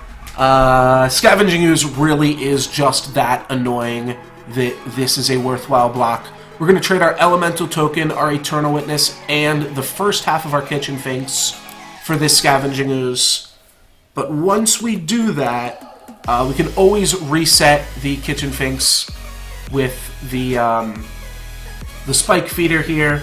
This is going to turn on future Eternal Witnesses. It's going to turn on future combos like Collected Company or Court of Calling. So that's what their play is. They are going to eat our voice, then they're going to eat both of their own voices, and they're going to trade their Scavenging Ooze for our entire battlefield. Perfect. Now they're going to make 2 spirits. No, they're going to play another Scavenging Ooze. I thought that that might be the follow-up. That does allow us to play 2 Eternal Witnesses this turn. So, can't be too upset with that, right? Yeah. That's a pretty good follow-up turn. Not a bad top deck. I would much rather Collected Company into Eternal Witness, but this winds up being fine. We go Eternal Witness, get back Horizon Canopy, and then play our Noble Hierarch. So we have effectively an additional card in hand, too. This is quite the game 1 we've got going here. This is a fun one. Kitchen Finks can now attack with Exalted at Liliana of the Veil. Means my opponent would have to trade a Voice of Resurgence for Kitchen Finks, which they can do at any time, and will be the option that they take. It'll give them 2 5/5s when they flashback Lingering Souls. Alright, can't do it. Can't quite do it. We're going to keep Kitchen Finks in play in the hopes that it might someday become a combo piece in the future. Is this Abrupt Decay on Spike Feeder finally? No, this is a Lingering Souls. So this is a 5/5. That's why I was saying this could have been a 5/5 as well. I'm going to go ahead and take 5 here. We haven't taken any damage so far this game. We can go ahead and take some. Our opponent can sacrifice their Liliana to make me kill, like, potentially a Noble Hierarch or Eternal Witness. I think I'd just give them Eternal Witness at this point in the game. I think likely they're going to sacrifice one of their own spells to keep Liliana on the battlefield. But Liliana's not a super threatening presence against this deck. You really don't care about it too much. And we're doing okay with it. Got 5 potential cards to sacrifice. My opponent has to keep open green mana at all times. And if we ever draw that Collected Company or that Archangel of Thune straight up, we're just going to win. Alright, my opponent is going to make me sacrifice a creature. So, yeah, it's just going to be Eternal Witness here. I think the Exalted trigger is likely to matter more than anything else we got going on. Alright, drew a Quillspike. I'm going to go ahead and draw a card to start things off here. Just because there might be cards that we can draw that are better than Quillspike. This is a combo piece that doesn't use the graveyard, so that aspect I like. It can immediately reset the counter from Kitchen Finks without destroying our Spike Feeder. But if we just go 1 card deeper in the deck, we can potentially find an Archangel of Thune, which, like I said, I am pretty sure... you know what? It won't be good game. Oh, yes, it can be good game. So what you have to do with Spike Feeder, when it only has 1 counter on it, is you have to attack with it, get an Exalted trigger, and then before combat damage, gain infinite life and make all of your other creatures infinitely large. So Razor Verge Thicket's going to come into play tap there. A little bit of an unlucky draw. And play Quillspike off of the Noble Hierarch here. So now what can I do? I can smash for 4 with a Kitchen Finks by just eating the counter and the Exalted trigger. What does 4 do for us? They could triple block it with Spirit. Or just double block it with Spirit and Voice of Resurgence. You know what? I actually... You know what? I think I'm still going to wait. I'm going to wait for a point where that potentially puts my opponent in a position where they're, like, tapping light on their mana, and that's awkward for them. I should mention that in the deck list that I'm playing in paper, there's no Razor Verge Thickets in this deck. They are instead a Marsh Flats and a Horizon Canopy. Just don't own those cards on Magic Online, but that would mean potentially we'd have one more card draw in here. All right, I think my opponent is just reading Quillspike, letting it all sink in. This is a long game one, for sure. Both of us have used 10 minutes, and I think we can still win it. I am going to start to try to play a little bit faster, especially because combos and things... Alright, this is an end of turn... No, it's not. Okay. Scavenging Ooze. Getting our Eternal Witness, and then Scavenging Ooze getting their Voice of Resurgence. So Scavenging Ooze, now a 4/4. Opponent plays their land. Remember, Quillspike can become a 4/4 here, so I can trade it with this Elemental token. I'm not going to.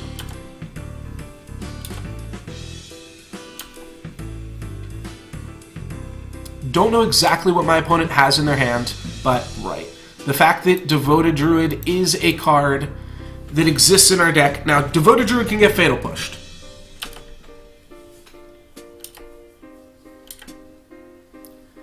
Quillspike is already infinitely large. I should have attacked with it. Alright. This is an Abrupt Decay on Quillspike. Alright, so the attack was negligible.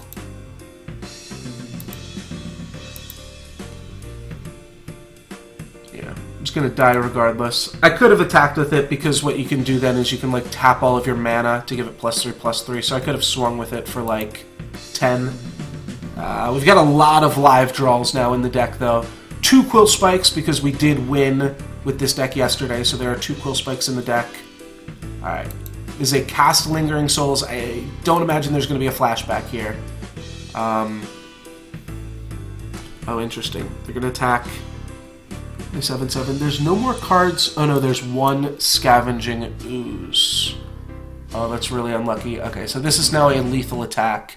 We're going to chump block the 7/7 with a Eternal Witness. Is that right? I can't kill this Scavenging Ooze is the problem. Yeah, have to go like this. Alright, a Quillspike doesn't really even save us at this point. Just need Archangel of Thune or Collected Company or Court of Calling is what I meant to say. Opponent has 1 card in hand.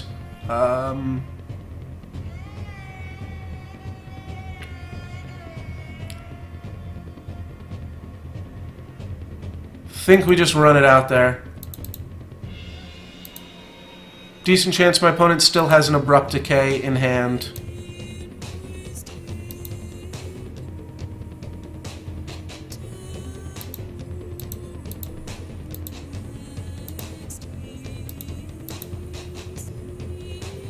Alright. Let's go for it.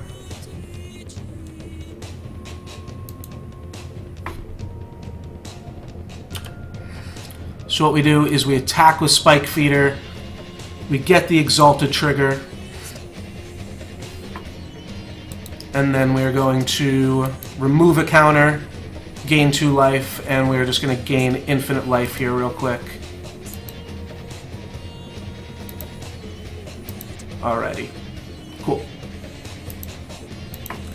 It's going to make all of our creatures infinitely large. We're going to get an infinitely large life linker. We are going to lose our Spike Feeder, so we do have to make sure.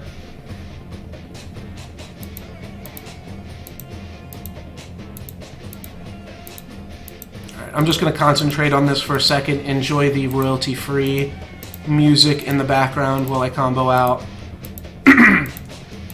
We want to at least make sure that all 4 of our creatures are lethal here. So that's the first thing that I'm going to do. Make sure that all of our creatures have about 30 +1/+1 counters on them. And then we are going to stop doing this to conserve the time that's on our clock here. Alright. That should be enough. 80 life points as well. Just make it a nice round 80. Alright.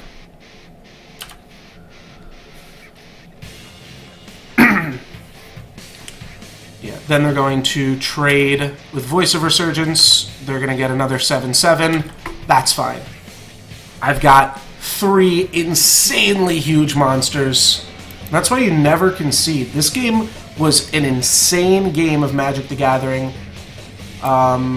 These have lifelink, not death touch. Whew! Okay. My opponent's got a lot of chump blockers here, but they've got to block all of these. We're going to play Birds of Paradise pre-combat so that it'll get +1/+1. And let's attack. Devoted Druid can also unblock and play defense, which is a funny little interaction. We're going to see 1 chump blocker on each of these creatures, 1 spirit on each. Then we're going to see some Scavenging Ooze eats at the end of turn. My opponent really should concede at this point. Alright, and they do. Perfect. Writing's on the wall at that point. What a crazy, crazy game. That's definitely going to be a highlight clip, so if you're watching on YouTube, feel free to check out my stream, twitch.tv/NoLuxGiven. And if you're watching on the stream, go ahead and check out that YouTube. There's a link for it in the description below, but enough of that for right now. We got to figure out how we are sideboarding. So, Path to Exiles are good, Scavenging Oozes are good, Oars of Pontiff is great. I actually don't love Voices of Resurgence in this mirror. They're kind of awkward. You've seen them be okay, but really just okay, and that's the best value you're going to get for them. So, as much as our combos were good for us, I think we're still going to board them out. If we can just win the Scavenging Ooze battle, which we can, then we're in good shape. So I think that's all I want to focus on is winning the Scavenging Ooze battle. And once we do that, our opponent can't really win the game. We're going to keep in the ability to potentially do some combos. We get to put 2 more cards in the deck. Could play Fulminator Mage. It's only a 3-colored deck, but Fulminator Mage is still potentially good here. Actually really like Sin Collector. So I'm going to go ahead and put that in.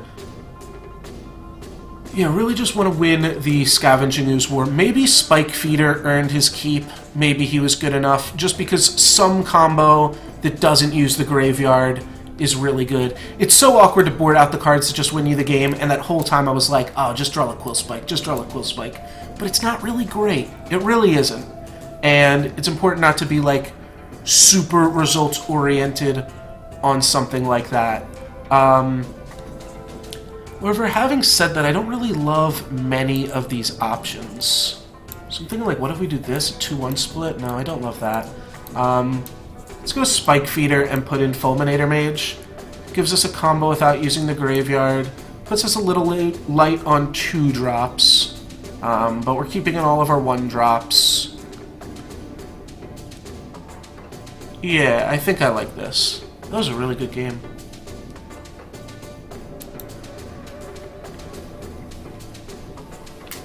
Alrighty, I'm down to 12 minutes. My opponent's down to 13 minutes. That's enough time on the clock if I can win this game. That is a horrible, horrible hand. Let's get it out of there. They've kept 7. Do we want to mold it into 5? Not particularly. This hand's also pretty bad. But I'll keep.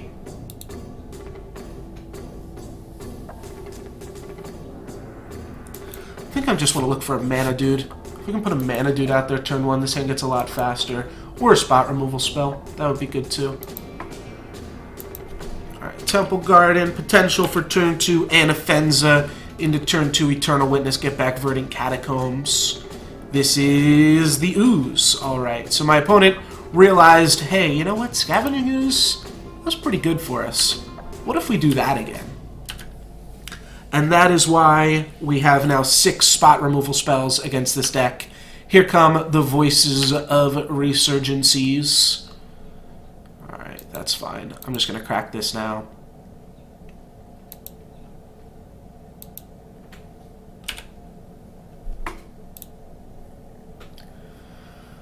Alrighty, so I can Eternal Witness back this Windswept Heath. It seems pretty terrible. Just play Verdant Catacombs and just bide our time here. Eternal Witness could block the Voice of Resurgence, could also potentially threaten to block the Scavenging Ooze. So it does buy us a little bit more time here, as opposed to taking 4 a turn, 5 with this fetch land. Just don't think that's the route that we can go, though. Oh, I don't know why I didn't play Razor Verge at that turn. I guess it doesn't really matter. Let's go Gavany first, and let's just main phase this company because my opponent has a Voice of Resurgence in play. Kitchen Finks, Noble Hierarch. Alrighty. And they're going to eat that company.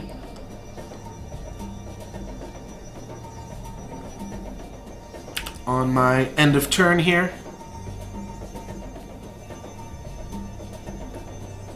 Definitely not blocking. Where are we? We're on their main phase? No, they're Fatal Pushing and eating. Oh, that's pretty cool. Alrighty. And by pretty cool, I mean that sucks ass, but nothing we can do about it. They decided to not eat our collected company there. That's interesting. I actually have thought about playing something like this before. It is essentially just junk, except you're running Voices instead of Goyfs and Rhinos, and they give you additional synergy with the whatchamacallits. Yes, the whatchamacallits, the good old whatchamacallits.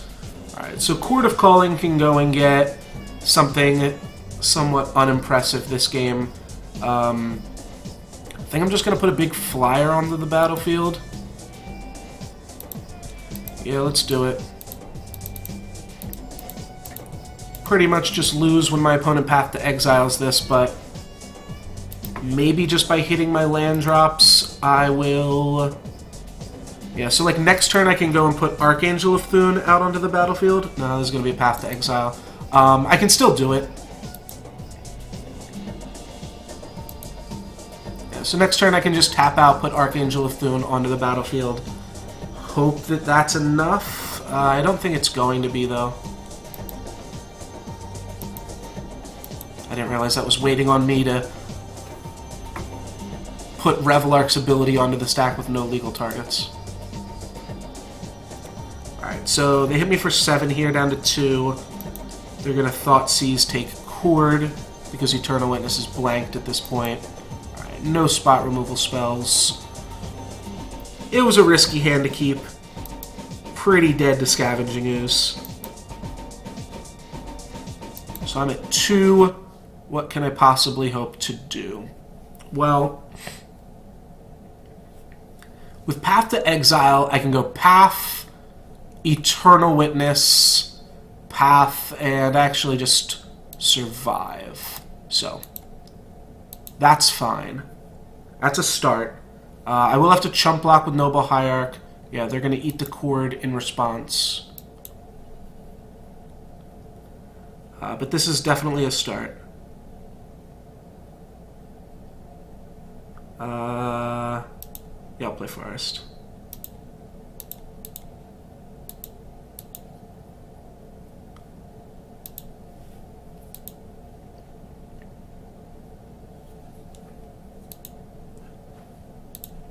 Alrighty.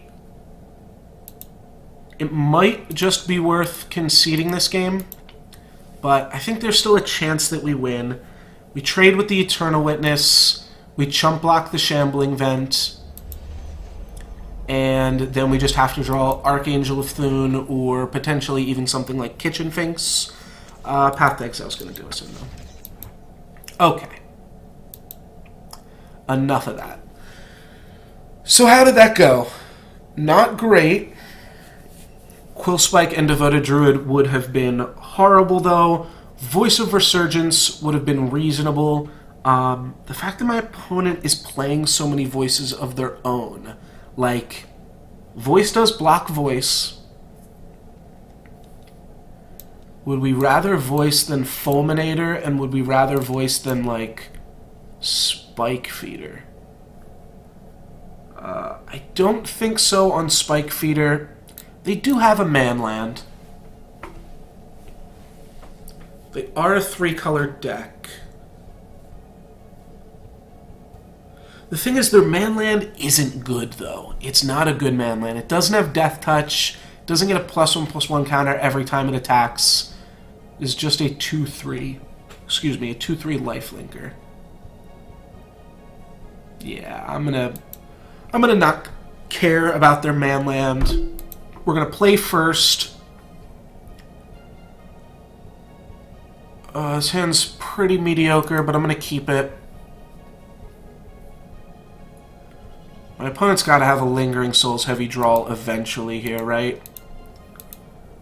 We've got redundant birds so that we don't just get Fatal Pushed out of the game.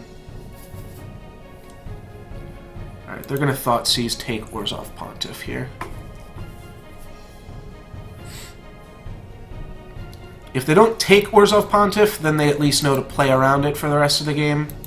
If we draw Eternal Witness, do we play it? Alright, we didn't draw it, so... Moot point. And let's play Windswept Heath, and... Did I keep in the Fulminator Mage? I did not, so I don't really need double black. My mana base is actually fine, though. Just grab a Temple Garden. Alright, I'm just going to hold on to this Orzhov Pontiff, and eventually my opponent will make me discard it before they play their Lingering Souls. And there's a Voice. Okay, well we have a Path to Exile for Voice. I don't really want to take 2 damage, but I don't really want to play Path to Exile here. I'd also rather save the path if my opponent draws a Scavenging Ooze. I get punished if my opponent plays a...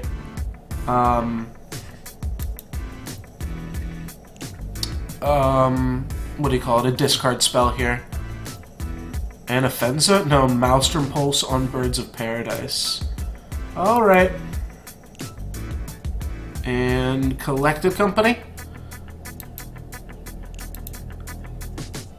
Let's see, Collected Company. No, Abrupt Decay. Alright, well that gives us a way to deal with a Scavenging Ooze. I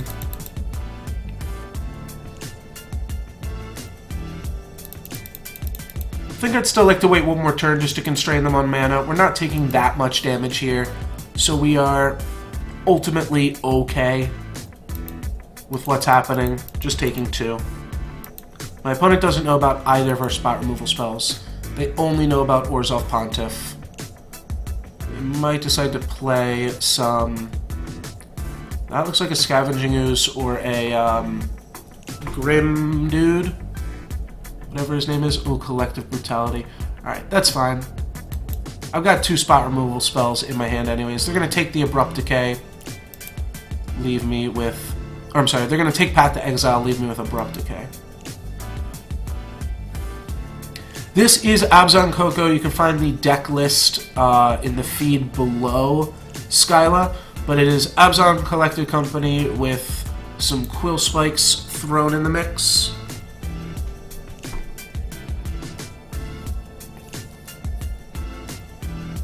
And of course I board out the Quillspike against like half of the decks in the format anyways. Is this another Collective Brutality? It is indeed. Okay. It's honestly fine. My opponent's hellbent at this point. I could have traded the Collective Brutality to give my opponent 2 things, but that would have been bad. So we're just going to go ahead and do that. Yeah, it is a pretty sweet deck. I also have Archangel and Spike Feeder in it, and that won us our last game, actually. Well, that is a really good rip. Yeah, I like having access to that combo as well, and it was pretty good for us last game. So let's take Kitchen Finks, Viscera Seer. My opponent is Hellbent, so I'm going to go ahead and gain infinite life here. We're going to bolster. We're going to always yield to this. We're going to always yield to this. And we're going to bolster on Anafenza here. Sack a creature, scry one. Always yield to Persist as well. Perfect. And because Viscera Seer is a 2/2, it will automatically bolster my Kitchen Finks here. So I don't even have to do that much. I can actually execute this combo pretty swiftly here.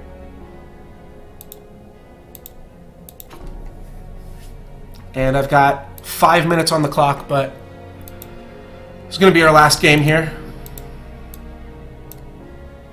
I'm pretty sure... Can I bring the stack over to my other monitor? No, I can't. That would be pretty funny, though. Alrighty. That's going to be the writing on the wall. My opponent is not obligated to concede, but what we are going to do is most likely just put a Chord of Calling on top of the deck.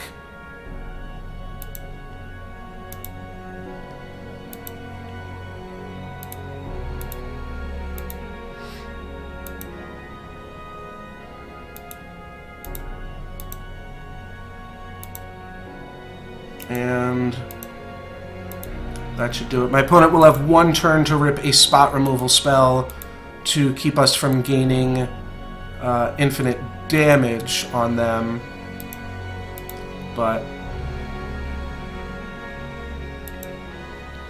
just go ahead and do this like 20 times. That'll be enough to find a chord.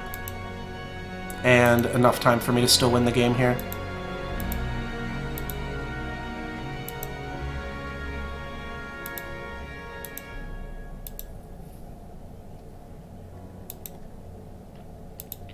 Archangel of Thune acts as a Murderous Redcap from this point in the combo as well.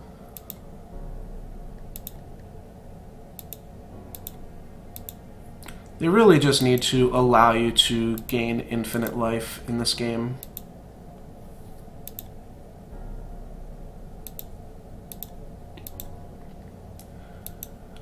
Because this is all a little bit silly, but it's the deck that I love, and I'll get better at doing the combo and that kind of stuff. Luckily, we don't have to choose where the bolster trigger's going. So, 61, that's going to be enough. No. Alright, this will be where we stop, and let's go ahead and F6. Bottom, bottom, bottom.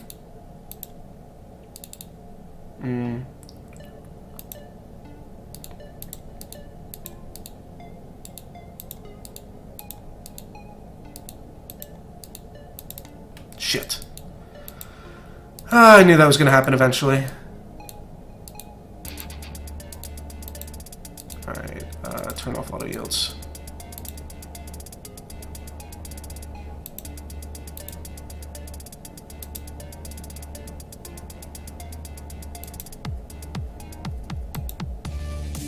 Alright, my opponent actually tries to time us out here. Well, that's a little bit unfortunate. Alright, let's just F2 past these.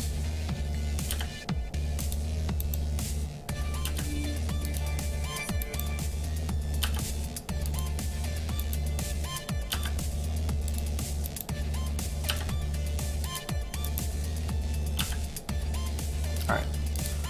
Top. F6. Top. Top. Top. Top. Alright, that was close. Oh, I could have attacked with Anafenza there. Alrighty. They're going to go for a Gideon. They're gonna make a token. 1, 2, 3.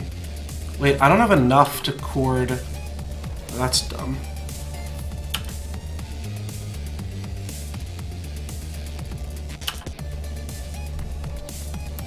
Alright, my opponent's now just trying to waste time off of our clock.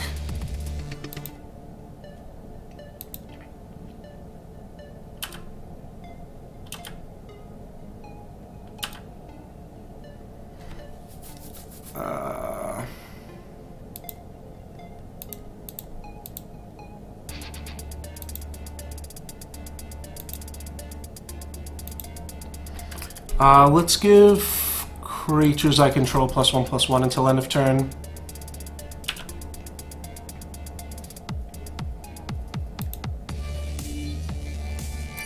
Attack Gideon. Actually, let's just attack Gideon with this.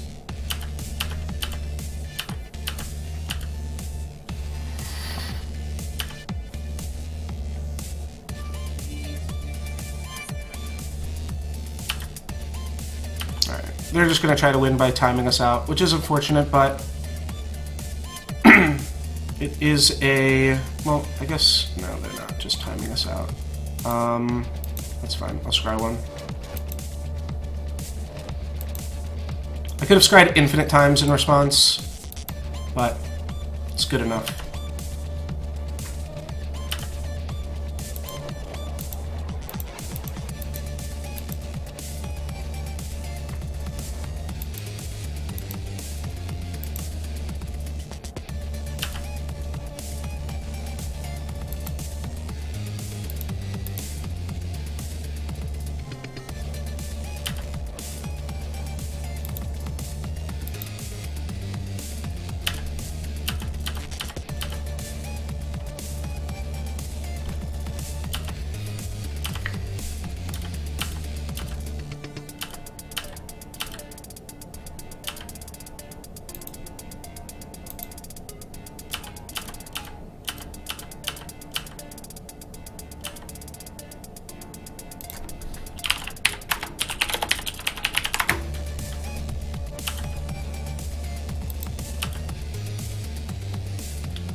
They're going to cast Flashback, Lingering Souls to time us out here.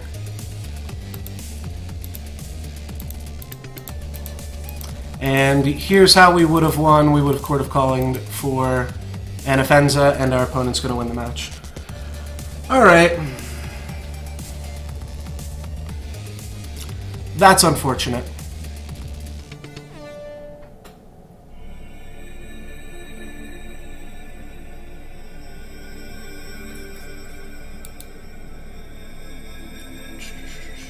Let me just write down this name.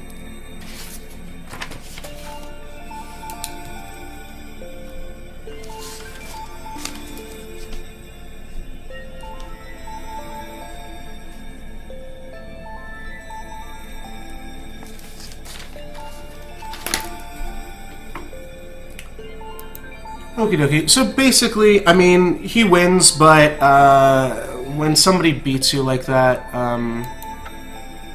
I believe, I mean, it is my responsibility to use all the time on my clock, but my opponent purposefully, like, made me iterate, like, non-ending combos 3 times during that match, which means I am allowed to file for compensation to at least get my money back if I don't win. But, I mean, I only have to win one more time to get my money back anyways, so it shouldn't be a big deal. It's just a little bit unfortunate to see us go out like that. I would much rather like to play against better decks and try to gain some footing here. Alright, this hand's fine. We've got a turn 2 Scavenging Ooze, turn 3 Collected Company off of a turn 1 Birds of Paradise, and we're playing against Master Waves. Could be seeing some Merfolk here. Not totally sure.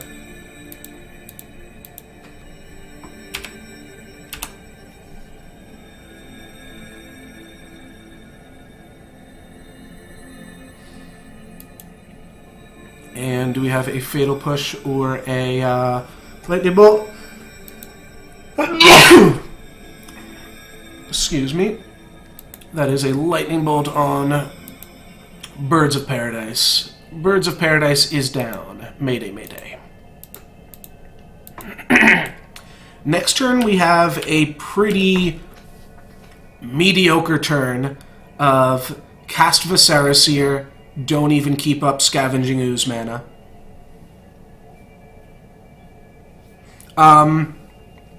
You don't always wait till the end of their turn to Coco, especially if they have a Voice of Resurgence in play. If you wait till the end of turn to Coco against a Voice of Resurgence, that means they get a creature with power toughness equal to the number of creatures they control. So my opponent would have gotten a free creature if I had decided to play like that. So that's why I did not. Opponent already knows all about my hand. I'm just going to crack this Verdant Catacombs, get a Temple Garden, and F6. And it does look like we are playing against some type of Grixis. The other reason that you wouldn't do it is your opponent is tapped out, or your opponent doesn't have any cards in hand. It is actually a lot more complicated than that. There are a lot of times in Magic the Gathering where just because something says instant doesn't mean that it isn't right just to fire that card off sorcery speed. So yeah, there's a few different opportunities that call for that. We can wait one more turn here and we'll be able to Court of Calling for a Eternal Witness.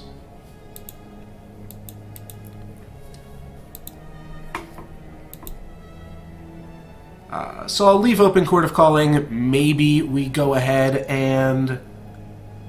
Alright, so let's respond to that by cracking Verdant Catacombs first. Grabbing an Overgrown Tomb. No, and then scrying one.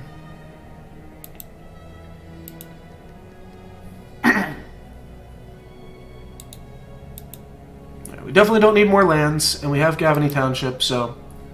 Got all the lands we could ever need. And is this an Inquisition? Looks like it. No, it's going to be a Gourmet Angler. Okay.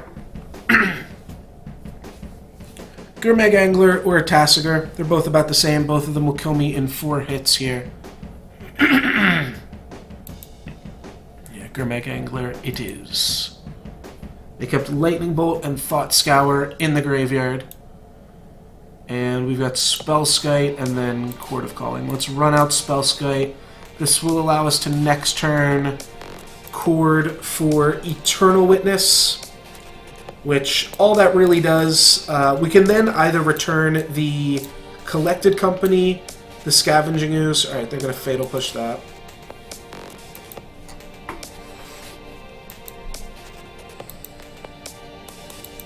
Down to 11. They've got 2 cards in hand. Alright, we can Court of Calling. So here's a great example. My opponent's tapped out. They've got blue mana in their deck. I'm going to main phase a Court of Calling.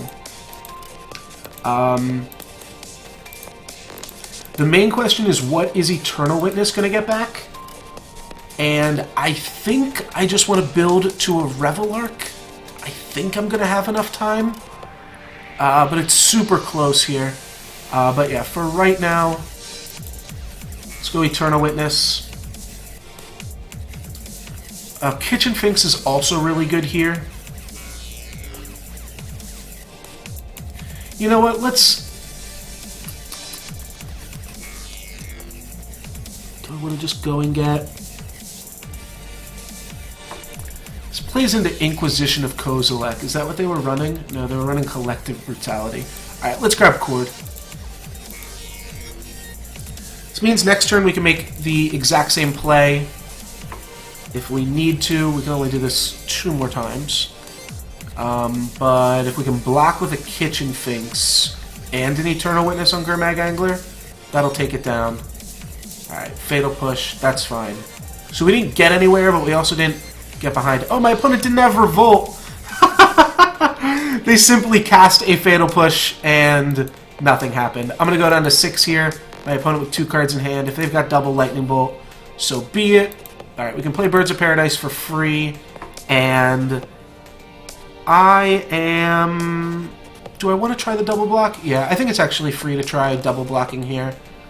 So I'm going to try to double block my opponent's Gurmag Angler with Eternal Witness and Kitchen Finks. If they use a removal spell at that point, then Gavany Township Kitchen Finks is likely to be online. Again, I could have main phased. Right, this is a Lightning Bolt or a Fatal Push. What's he targeting? Targeting Lightning Bolt. Okay.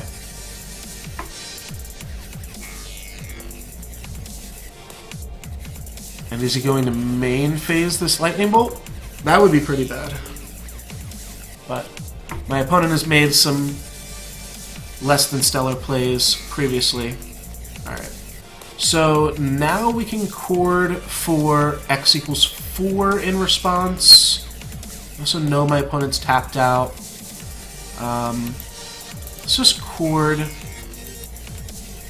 can just go get another Eternal Witness, try it again next turn. I don't want to take too much damage here, though. So I'm just going to go ahead and...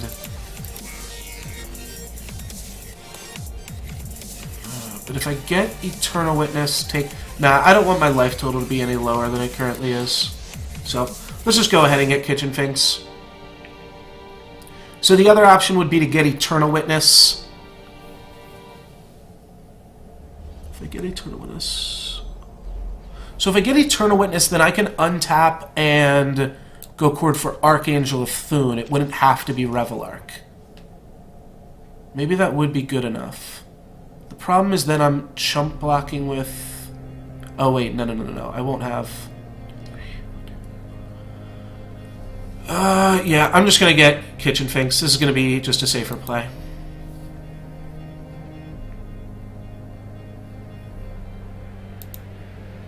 Alright, so they're gonna do this. They're going to attack. I'm going to block. My creature's going to persist, get a -1/-1 counter, and then I'll let the -1/-1 counters and +1/+1 counters cancel out with the Gavany Township. That is the route that I am on this game. And because my opponent's tapped out, I'm free to just fire it off here.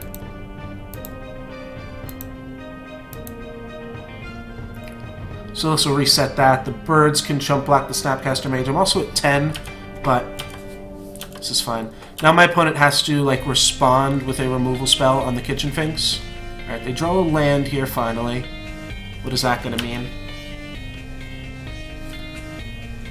It'd be really funny if my opponent was a Death Shadow deck this whole time. I can't imagine they are. Alright, they drew a land. They had a Serum Visions, which they've just been too mana constrained to cast. They put one card on top and another card on top. Could this be another Serum Visions here from them this same turn? I'm not sure. Looks like Snapcaster Fatal Push on Kitchen Finks. That's not going to work out for them. What did they target? They targeted Fatal Push. They're going to Fatal Push the bird. Sure. This would potentially allow them to attack with Snapcaster Mage if they wanted to. They're just going to attack with Gurmag Angler. If that's what they're going to do, I'm going to block and reset my Kitchen Finks again. This will put me up to 12. Alright, that's a pretty unlucky draw.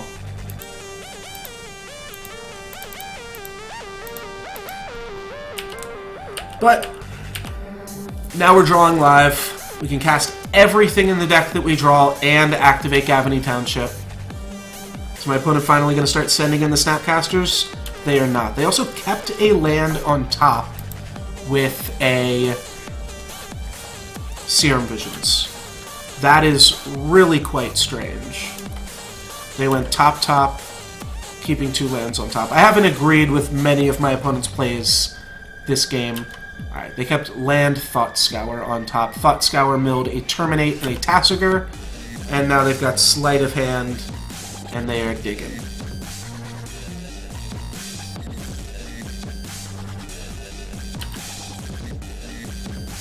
And if they don't attack, well then that means we just get to activate our Gavany Township for free.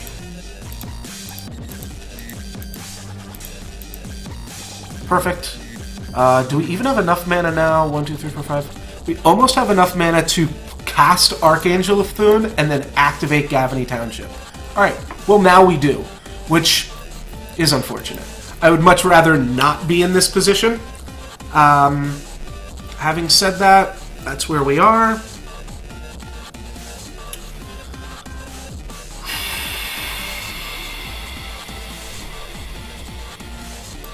Our life total's high enough now. I'm going to start attacking with Birds of Paradise. And they're not going to block. I'm going to activate Gavany Township before damage here.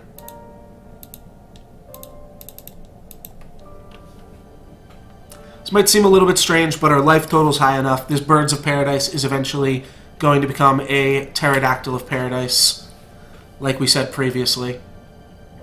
Alright, they have Terminate mana open. They milled Delver of Secrets Terminate. Drew another land. They're going to crack this fetch land. Finally, my opponent has enough mana to cast their Titan. Alright, looks like that's not what they're going for here. They're going for Serum Visions, which might be more powerful than a Titan. We'll see. They could have like more Gurmag Anglers, more Tassigers. A Tassiger would be a really good draw for my opponent. They go Snapcaster Mage. Looks like Serum Visions, no Terminate. And they're just going to terminate my Birds of Paradise, maybe? They're going to terminate Kitchen Finks. It's going to persist. Can't say I really care. I'm going to let them attack me for 9 here. And then I know I'm free to just reset my Kitchen Finks on my turn. No problem. 9 damage is fine. I go down to 5.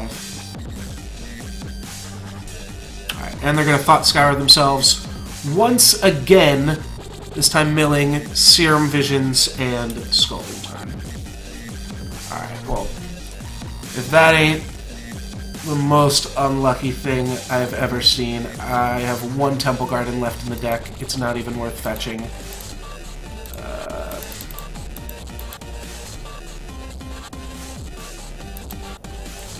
It's not even worth fetching because I would die if I cast a fetch land here, but I block a Snapcaster Mage, I block a Gurmag Angler, I go down to 1. This is about as flooded as you can possibly get.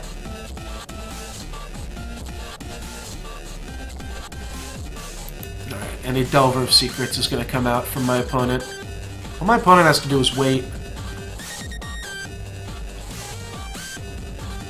I didn't play the Windswept Heath because maybe they'll play around some random shit with the fact that I'll have it in my hand. So Kulligan's Command or something? Kulligan's Command just kills me. You can just deal 2 damage to me instead of 2 damage to a Kitchen Finks. And what did they bring back?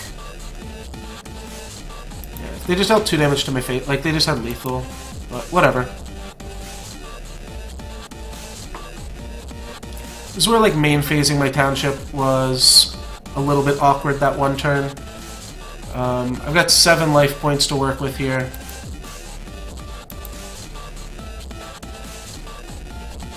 Could kill the Gurmag Angler, but they would get to kill both of my cards. So let's just kill a Snapcaster and chump block the Angler. I'll go down to 3. So Delver's lethal, Gurmag Angler's lethal. The pair of Snapcasters are lethal. I have to draw Kitchen Finks and hope Snapcaster doesn't flip. Or Delver doesn't flip. Alright, well now they just have a bunch of lethal threats. I can still win this game. Yeah, Court of Calling is probably the way that I do it. 1, 2, 3. 1, 2, 3. 4, 5, 6. I think Collect the Company would have been a little bit better, but Ghost Beggars can't be choosers. Yeah, awkwardly this Windswept Heath would have been a break even. So we just block Gurmag Angler, block Snapcaster Mage, No, I'll go down to -1. So I've got a Black Gurmag Angler and Tassiger. I'm going to take 3, gain... Or take 5, gain 3. Go down to -1. At which point, then I have to rip Eternal Witness into Archangel. But I've already chump blocked both of their creatures.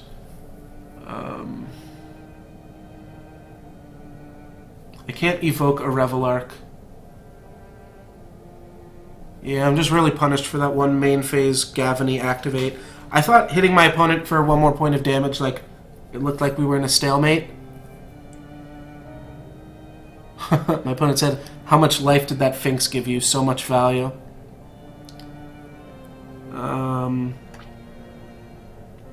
That is the idea. What else could I do? Happens if I go and get a Kitchen Finks. Kitchen Finks I lose. That's lethal.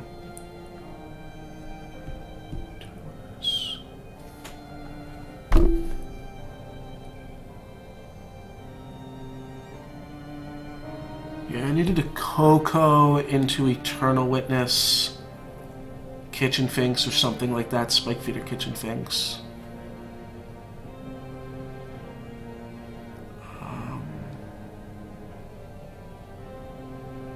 Maybe my opponent won't attack with everything.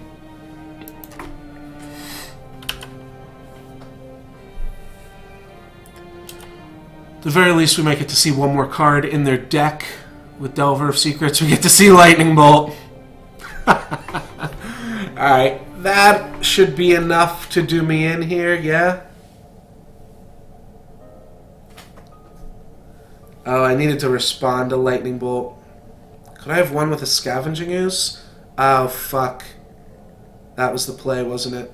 No, Scavenging Ooze only gains me 2. Don't actually have that much green mana in play. Alright, I'll concede the Lightning Bolt. I guess I needed to respond to the Lightning Bolt getting revealed. That's pretty funny. Alrighty. Alrighty. A little bit tilted from my last match, I think. But no matter.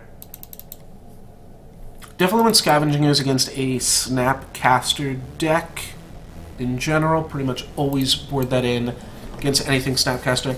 I don't think I need Burnt-in Forge Tender because my opponent is playing Delver of Secrets, so they're not going to be playing Anger of the Gods. It's like a pretty reasonable read, and it doesn't look like they are a Death Shadow deck as well. So I'm just going to trim some fat here. It is kind of like an aggro deck, kind of like a burn deck. So in that regard, like, I don't really need Revelark. Archangel of Thune is just always going to be... Archangel of Thune can pretty much always end the game against a deck like this. You just have to get it a little bit sooner than turn 28 or whatever that was. That was turn 11. Or 13, sorry, I can't read. It was turn 13 that eventually killed us there, eventually did us in.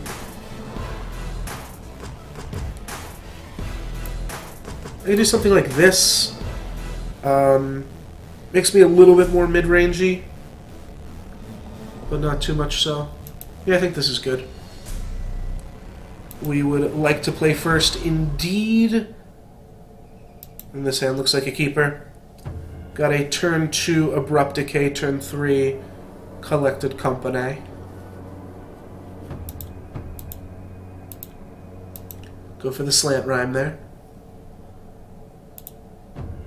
And again, not to be contrarian, but there's a decent chance that I'm going to main phase this Collected Company.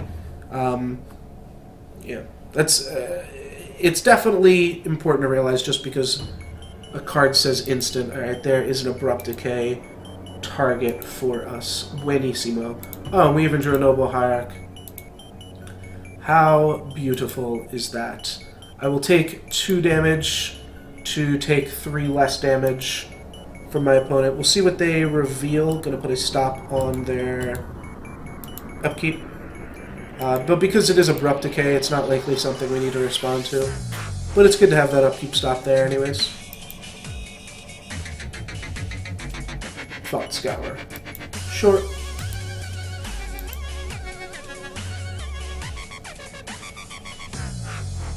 This music's pretty crazy.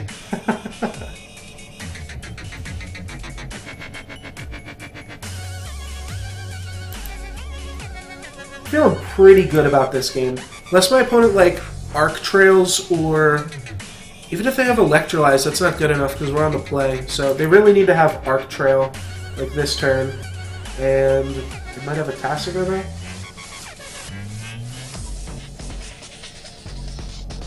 That's not bad.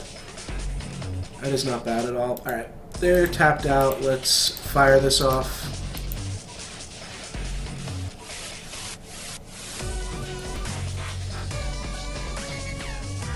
I'm going to dig for a Collected Company. I'm going to play my land second in case I hit one of my two Scavenging Oozes.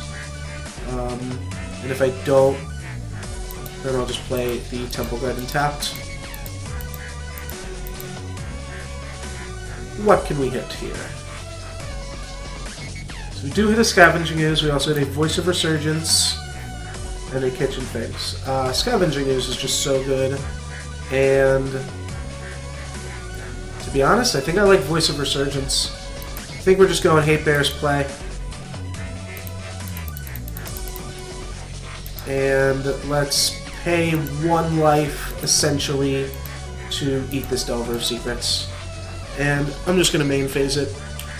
It's not a huge deal. There's not like, if we let them untap with it, they could potentially surgical, or not surgical, they could potentially call against command it back. I just saw the surgical, so I said surgical.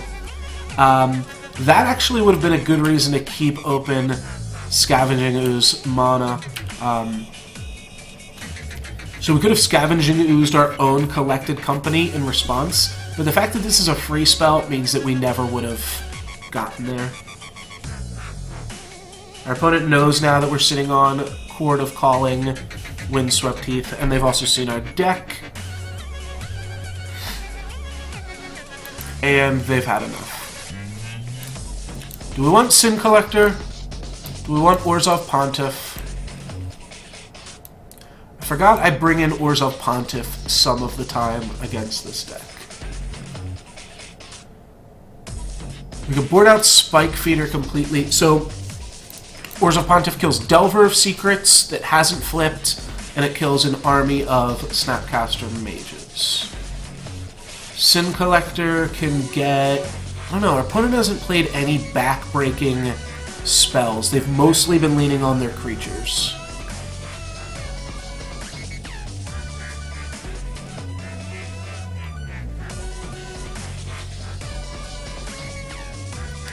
I don't think we need to bring in Pontiff or Sin Collector. Like, we could just cut the combo cards completely. We could cut Devoted Druid. We don't really need that. We cut the Revelark already, so we're kind of lower on a need for Devoted Druid.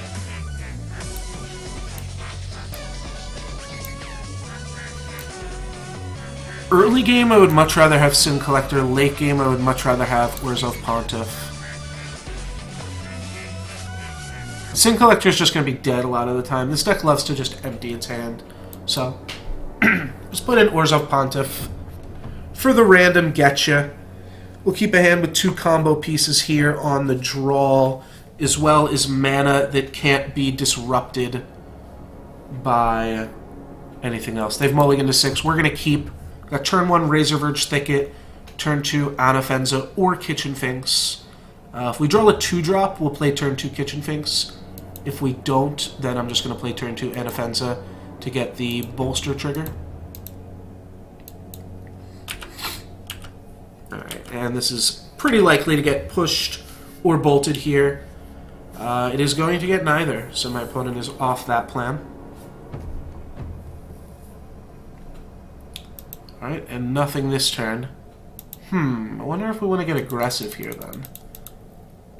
essentially, I can crack Windswept Heath for a basic plane so that I can smash my opponent for 1.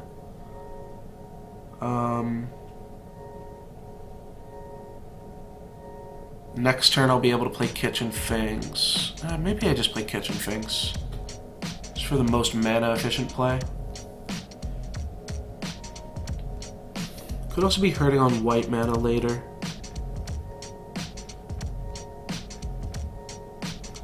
Let's attack for 1, see what kind of response that prompts from my opponent.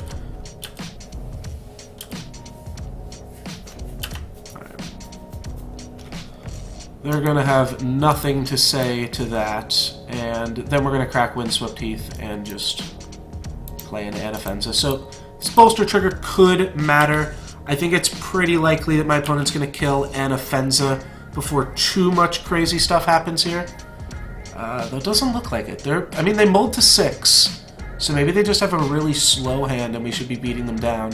The thing is, if they kept a really slow hand, their plan is like turn 3 Tasigur off 3 fetch lands. We're just going to path Tasigur and be in a fine spot. Yeah, that's what their play is here. It's Tasigur. No. It is Culligan's Command on Noble Hierarch, of all things, and make me discard a card. Well, can't say I mind that too much. We are then going to play a Kitchen Finks, which will get Anafenza out of Culligan's Command range. And we're going to bolster here and then bash for 3. So that's a really slow hand. Culligan's Command doing nothing. Wait, what did they even do with the second mode? Oh, I discarded a Windswept Heath that I really didn't need. Alright. There's the Fatal Push, and there's a tapped land. So they just have a really slow hand here. They could have Snapcaster Mage. It doesn't matter. Yeah, so here's an example. My opponent already has 2 blue mana open. They're already representing Mana Leak, Remand, all of that. Though now they're going to cast a Lightning Bolt on Kitchen Finks to prevent them some damage. So, you know what? Never mind what I was about to say. I'm going to gain 2 life off Kitchen Finks, and then we're going to run out a Collected Company. This could potentially put us into Anger of the Gods or something like that. Like I said, I don't think they have it, and now this bolster trigger is potentially going to even cause a concession from my opponent here. We reset the Kitchen Finks, and we're just in such a dominating position. That is going to cause them to concede some pretty unlucky draws after a mull to 6 from my opponent. No threat, just some slow creatures there. Yeah, welcome to Value Town, opponent. So much value off the Kitchen Finks Scavenging Township, and that's why we're here. So that makes us 3-1, though we kind of went 4-0. We're kind of 4-0 right now. Unfortunately, one of our opponents did not want to have that be the case, but you know what? I'm going to count it as a win so far, and we are going to finish this shit off right here. Hopefully we can end it up with a 4-1 finish. Would love to see that with the Quillspike. The one thing about like getting a loss, it does mean that we face like slightly worse opponents, or at least opponents with slightly worse records. You know, everybody's learning and playing at their own pace. I didn't like a lot of the plays that my opponent took that round, but I did lose game 1 for a misplay of my own, and to be honest, it was partially because I underestimated my opponent. It was partially because I was like, alright, this guy's making bad plays, it doesn't really matter what I do, I'm just going to activate the Scavenging Township, get in for 2 more points of damage, it's not going to matter. And it wound up mattering 3 turns later, because that 1 extra point of damage that I did to my opponent didn't matter, and it put me in an awkward position for the Gavany Township blocks. It did force my opponent to use a lightning bolt on a 4/3 Kitchen Finks or something, but we would like to play first. Got a turn 2 Devoted Druid. We're gonna keep this one. And this hand's gonna go ahead and find a Temple Garden. I can't cast Voice of Resurgence or Anafenza with this hand, but one more land and I can pretty much cast anything. Just need a basic Plains. There's going to be a Goblin Guide off a red-white fast land, so no Wild Nacatls. Let's see if I can get a land off this Goblin Guide trigger. I do, but it's an Overgrown Tomb. So it's not going to let us play Anafenza. It is going to let us play Voice of Resurgence later on, but for right now, I'm going to play Devoted Druid, and I think that is the quickest way to me getting back into this game is just play your land ramp first. Is this a Searing Blaze? It is indeed. Alright. So that's a little bit unlucky. We're going to draw another Verdant Catacombs. I'm going to crack this Verdant Catacombs for a Forest, and we're going to run out Kitchen Finks. And we're doing all right here. It's not the best spot, but Kitchen Finks does a number on stopping what my opponent's got going on. Eidolon of the Great Revel, pretty annoying.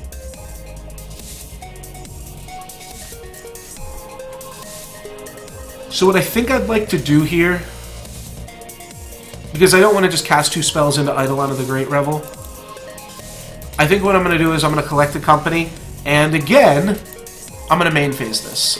The reason for that is my opponent is playing a deck with instants, and they are tapped out. So this is going to get me a Viscera Seer, and I can either take a Devoted Druid or a Birds of Paradise. Devoted Druid actually seems fine here, though I kind of might want some white mana next turn. Yeah, I'm still going to take Devoted Druid. Any order on those. Reason I'm taking Devoted Druid there, I think just more mana could be more beneficial here. And where's this Rift Bolt going to go? I have to imagine it's going to go either face or to Viscera Seer.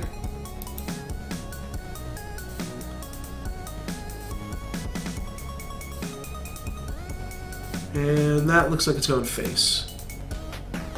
Targeting no Lex given. Yes, sir. Alright, so I'm down to 9. Opponent's down to 15. They can attack me here, actually. They only have 3 cards in hand, though.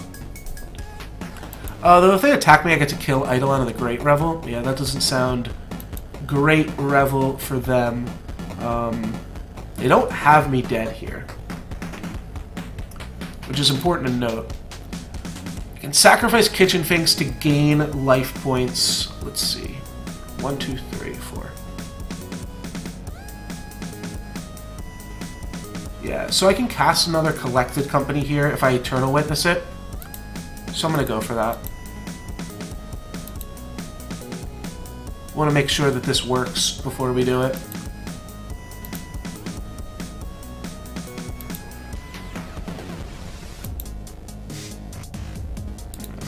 Actually, not always yield. Might need to respond to it later.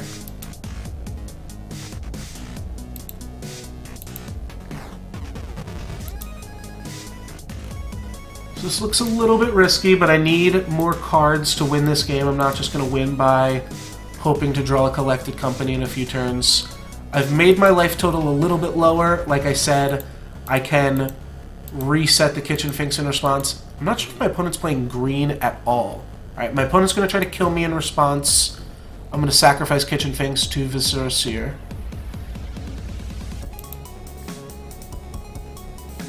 I think they're just going to double Lightning Helix me. And then if I get another Anafenza, I'll be able to reset that. Wait. Why didn't I just play Anafenza?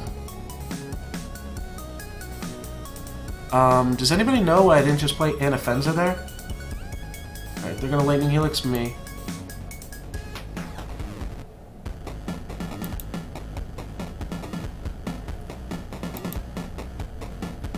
And then they're going to Lightning Helix me again. No, they're going to Skull Crack me.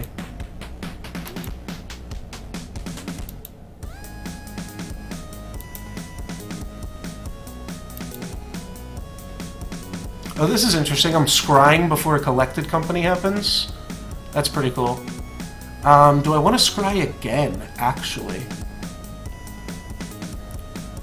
Yeah, I think I do. Well, let's let this scry resolve first. Bottom. Actually, never mind. I can't gain life this turn, so I'm glad I didn't go for the combo. If I had just gone for the combo, I would have almost lost. Alright, that's fine. I'm going to go down to 2 here. And if my opponent has another spell, I lose. Alright, that's really unlucky. 2.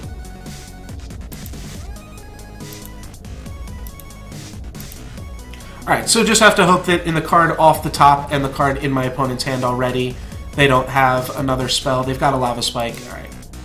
That's going to do me in. And we go off to the sideboard. You guys have seen me sideboard against Burn enough times at this point. We board out some combos. We board out the most grindy cards in the matchup. We board in anything that can block, anything that can kill creatures, and yeah, that's pretty much it. Oh, and anything that can gain life. So that's what we're working with.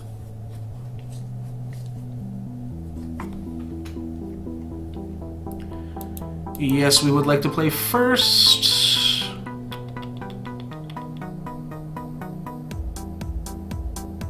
I'll keep. The turn 1 Path to Exile, which we'll use on a Goblin Guide. I probably won't use it on Swift Spear. No, that's kind of awkward. Could just lead with Temple Garden. Nah, I'm going to use it on a Goblin Guide if my opponent has a Goblin Guide too. So, it's worth it. We'll go Razor Verge Thicket into Path to Exile, especially because we have the turn 2 Forest. Debating going to 6. Yeah, so if I had just played Anafenza... Was I at 9? Yeah, that was pretty dumb, right? If I just played Anafenza... Oh, no, they would have Skull Cracked me. It would have been the same... Would have been the same outcome. What was I, like, giving myself more outs by doing what I did? I don't know, my play still may have been dumb.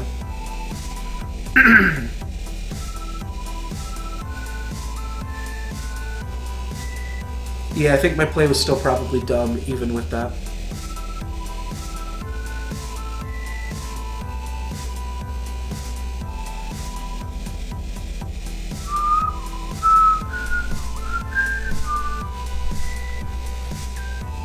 Alrighty, buddy. Figure out how many cards you want, and let me know.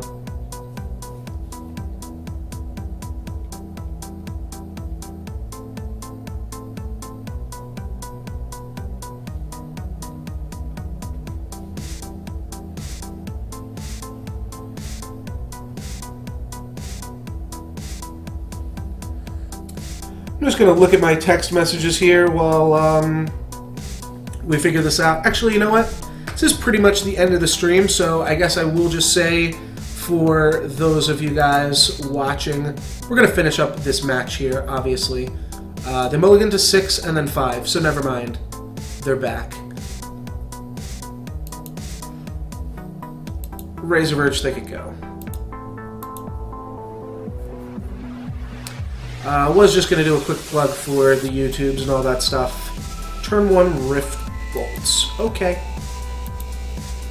I can dig a turn 1 Rift Bolt. I'm going to play a Voice of Resurgence. And then I'm going to play a Godless Shrine, not paying any life.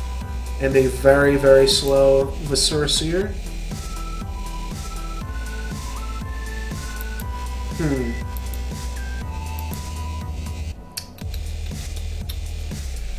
So we're in an awkward spot here because my opponent has kept a 1-lander, and my spot removal spell is Path to Exile. So I'm going to turn on their hand by using Grim Lavamancer. But if I don't use it, I can maybe buy myself another turn. It's not worth the risk. My opponent's going to hit their land eventually, so they're gonna be able to cast their spells. Don't love it. I will admit that I don't love it. Sure, we can attack here.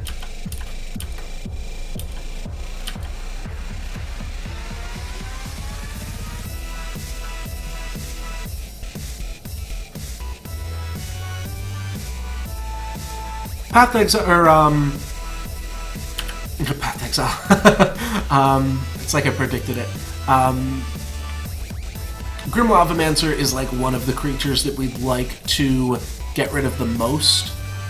So we've already got access to triple white. Let's just get more green mana for Scavenging Ooze, even though no creatures have entered the graveyard just yet. Alright, Eternal Witness would be reasonable. Sin Collector's a good one though too.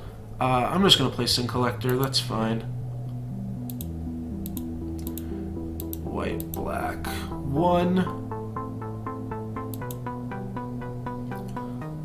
Skullcrack represents 3 points of damage, but potentially more by negating life gain. Boros Charm just represents 2 points of damage. It can also make a creature indestructible.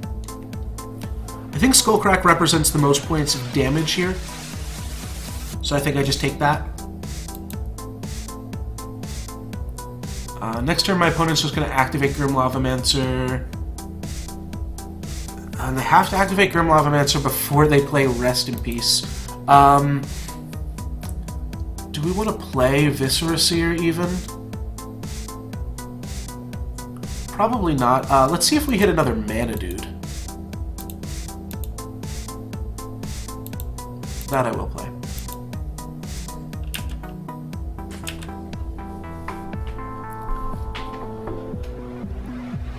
They're going to play Swift Spear, and Grim Lavamancer is probably going to kill Noble Hierarch.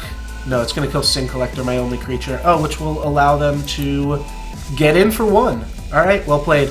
Okay.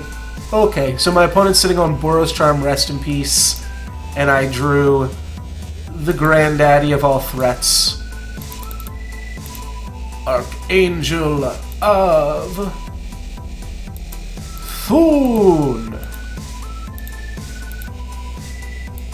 Now I don't care if they Grim Lavamancer my Archangel of Thune. They need to rip Lightning Bolt or a Lightning Bolt-esque thing, and they need to rip that right now, or this game is going to get extremely out of reach for them. If they hit Lightning Bolt, oh no, they can't even do it. They'd have to Bolt Archangel of Thune, and then they only have 1 card in their graveyard, and the other 2 cards in their hand are Boros Charm and Rest in Peace.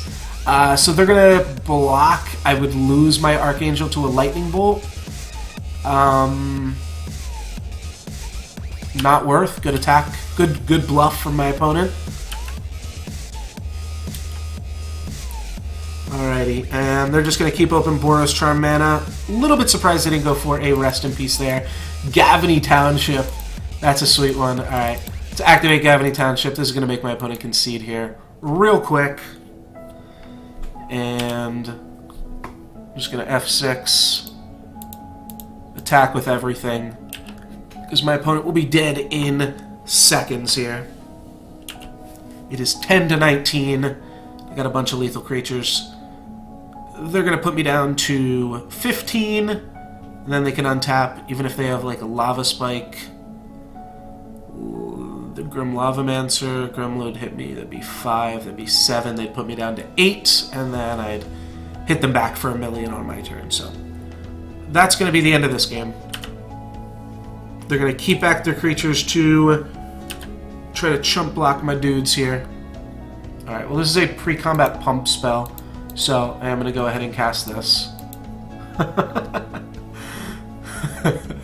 This pumps my team and gains me life. Yeah, that's all she wrote. Okay, what else do we need? The Sin Collector was pretty gnarly. Gained me a lot of life, let me get a trigger off. We already were bringing in the Qasali Pride Mage, so nothing changes there. Spike Feeder doesn't use the graveyard. I don't actually even love Rest in Peace out of the sideboard of that deck. Especially also having Grim Lavamancer. How awkward was that? They kept a hand of Lava Man, Rest in Peace. I think they may have drawn the Lava Mans off the top because they didn't cast them turn 1, but even still. Rest of it seems good. 2 Abrupt Decays in the deck. Voice of Resurgence is going to do a lot of work, and all these other cards are pretty good as well.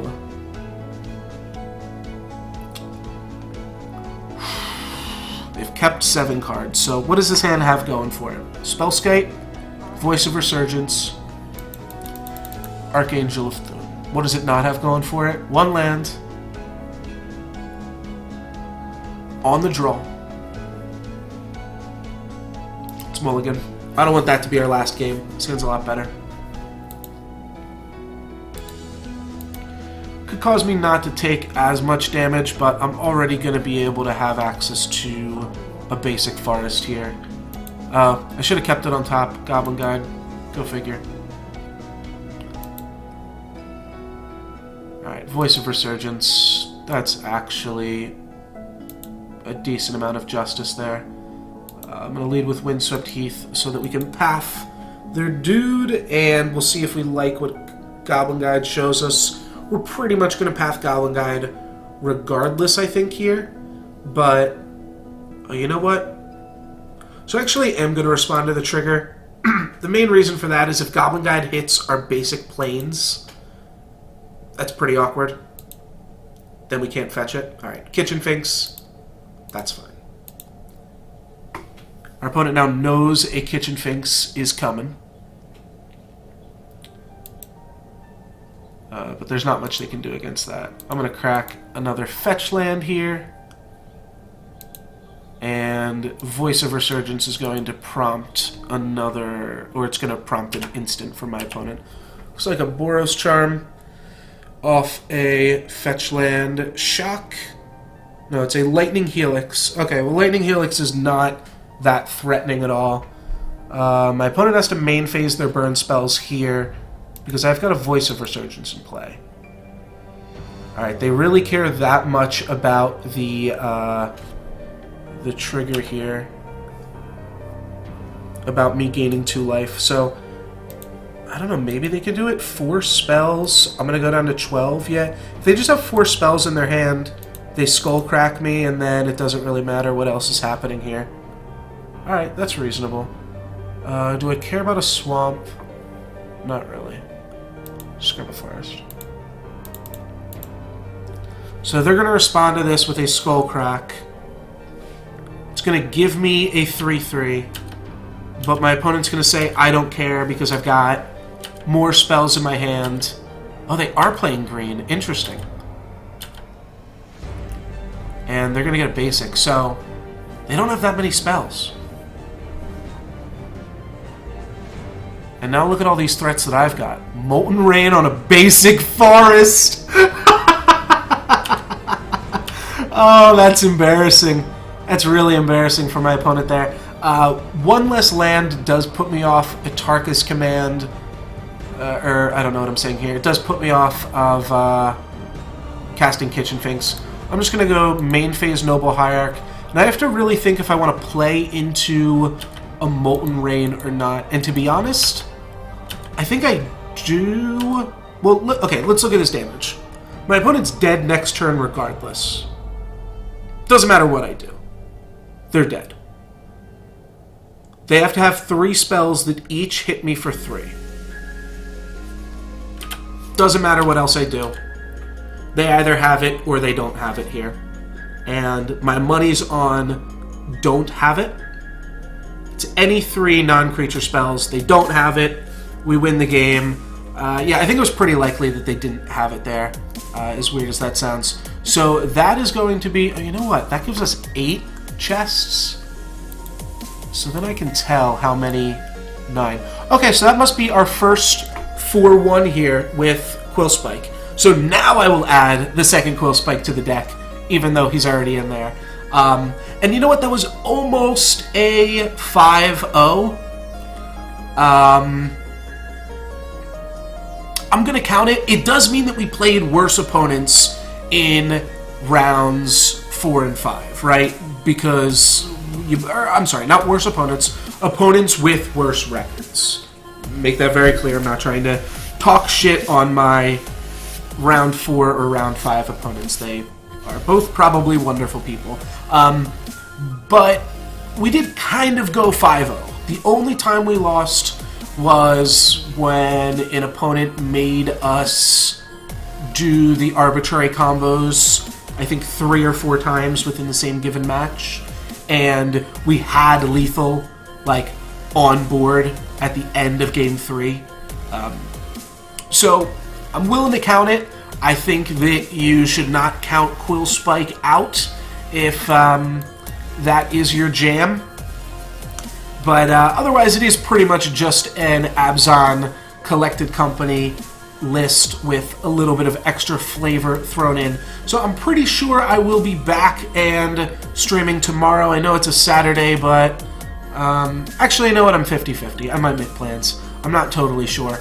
But regardless, you can catch me Monday on twitch.tv/NoLuxGiven. You can follow the channel, hit that follow button real quick right now to be notified when I go live. Also, if you miss any of my streams, you can check out my YouTube in the panels below the stream. You can find a link to my YouTube where I upload any past stream highlights and things like that. It's got my schedule. It's got a link to my Twitter. Also a link to, like, donate and stuff, but not expecting anybody to do that. That's just there if you are feeling so generous. But yes, on the YouTube page, that is a way that you can help me out without opening up your wallet. Just go there, check out what I got. So I'll be uploading, like, this full VOD as well as the full VODs from the past 2 days streaming, so if you've missed any of that, as well as some highlights. I really enjoyed Match 3 Game 1. Pretty sure that's going to be a highlight video. It was a super long game where we battled through multiple scavenging oozes and eventually won out. So that was a sweet one. Other than that, I am pretty much done here. I'm going to call it quits for the night, I believe. Yeah. Yeah, I gotta start getting ready and stuff, but that's gonna be it for me. Thank you guys very much for watching, very much for hanging out as well. If you have any questions, feel free always to post them in chat, and you can also shoot them over, you know, my Twitter or something like that. I don't really use my Twitter too much, but I'd like to start using it more. And if you'd like a copy of this deck list, if you miss it once I take the stream down, there's links to it in the you can see the list in the YouTube links. It's also in an Imager post below the stream, so you can find it out in all those ways. That's it. I'm just kind of rambling on here, trying to figure out how to end it, but realistically, we're done, and that was a good result that I can be pretty happy with. 228 play points means that now I get to run this back twice, and I don't know how many qualifier points I need. Is there any way to see information about this? No. Alright, so I have no idea what this does, but eventually I will be able to do some mocks or some shit like that. Vintage Masters pack as well. Cool. That is all she wrote, I think. Yes. Alright, I'm going to end it. I'm just rambling on here. That's it. Thank you guys very much for watching. Hope you had fun. I know I did. See you next time. Peace.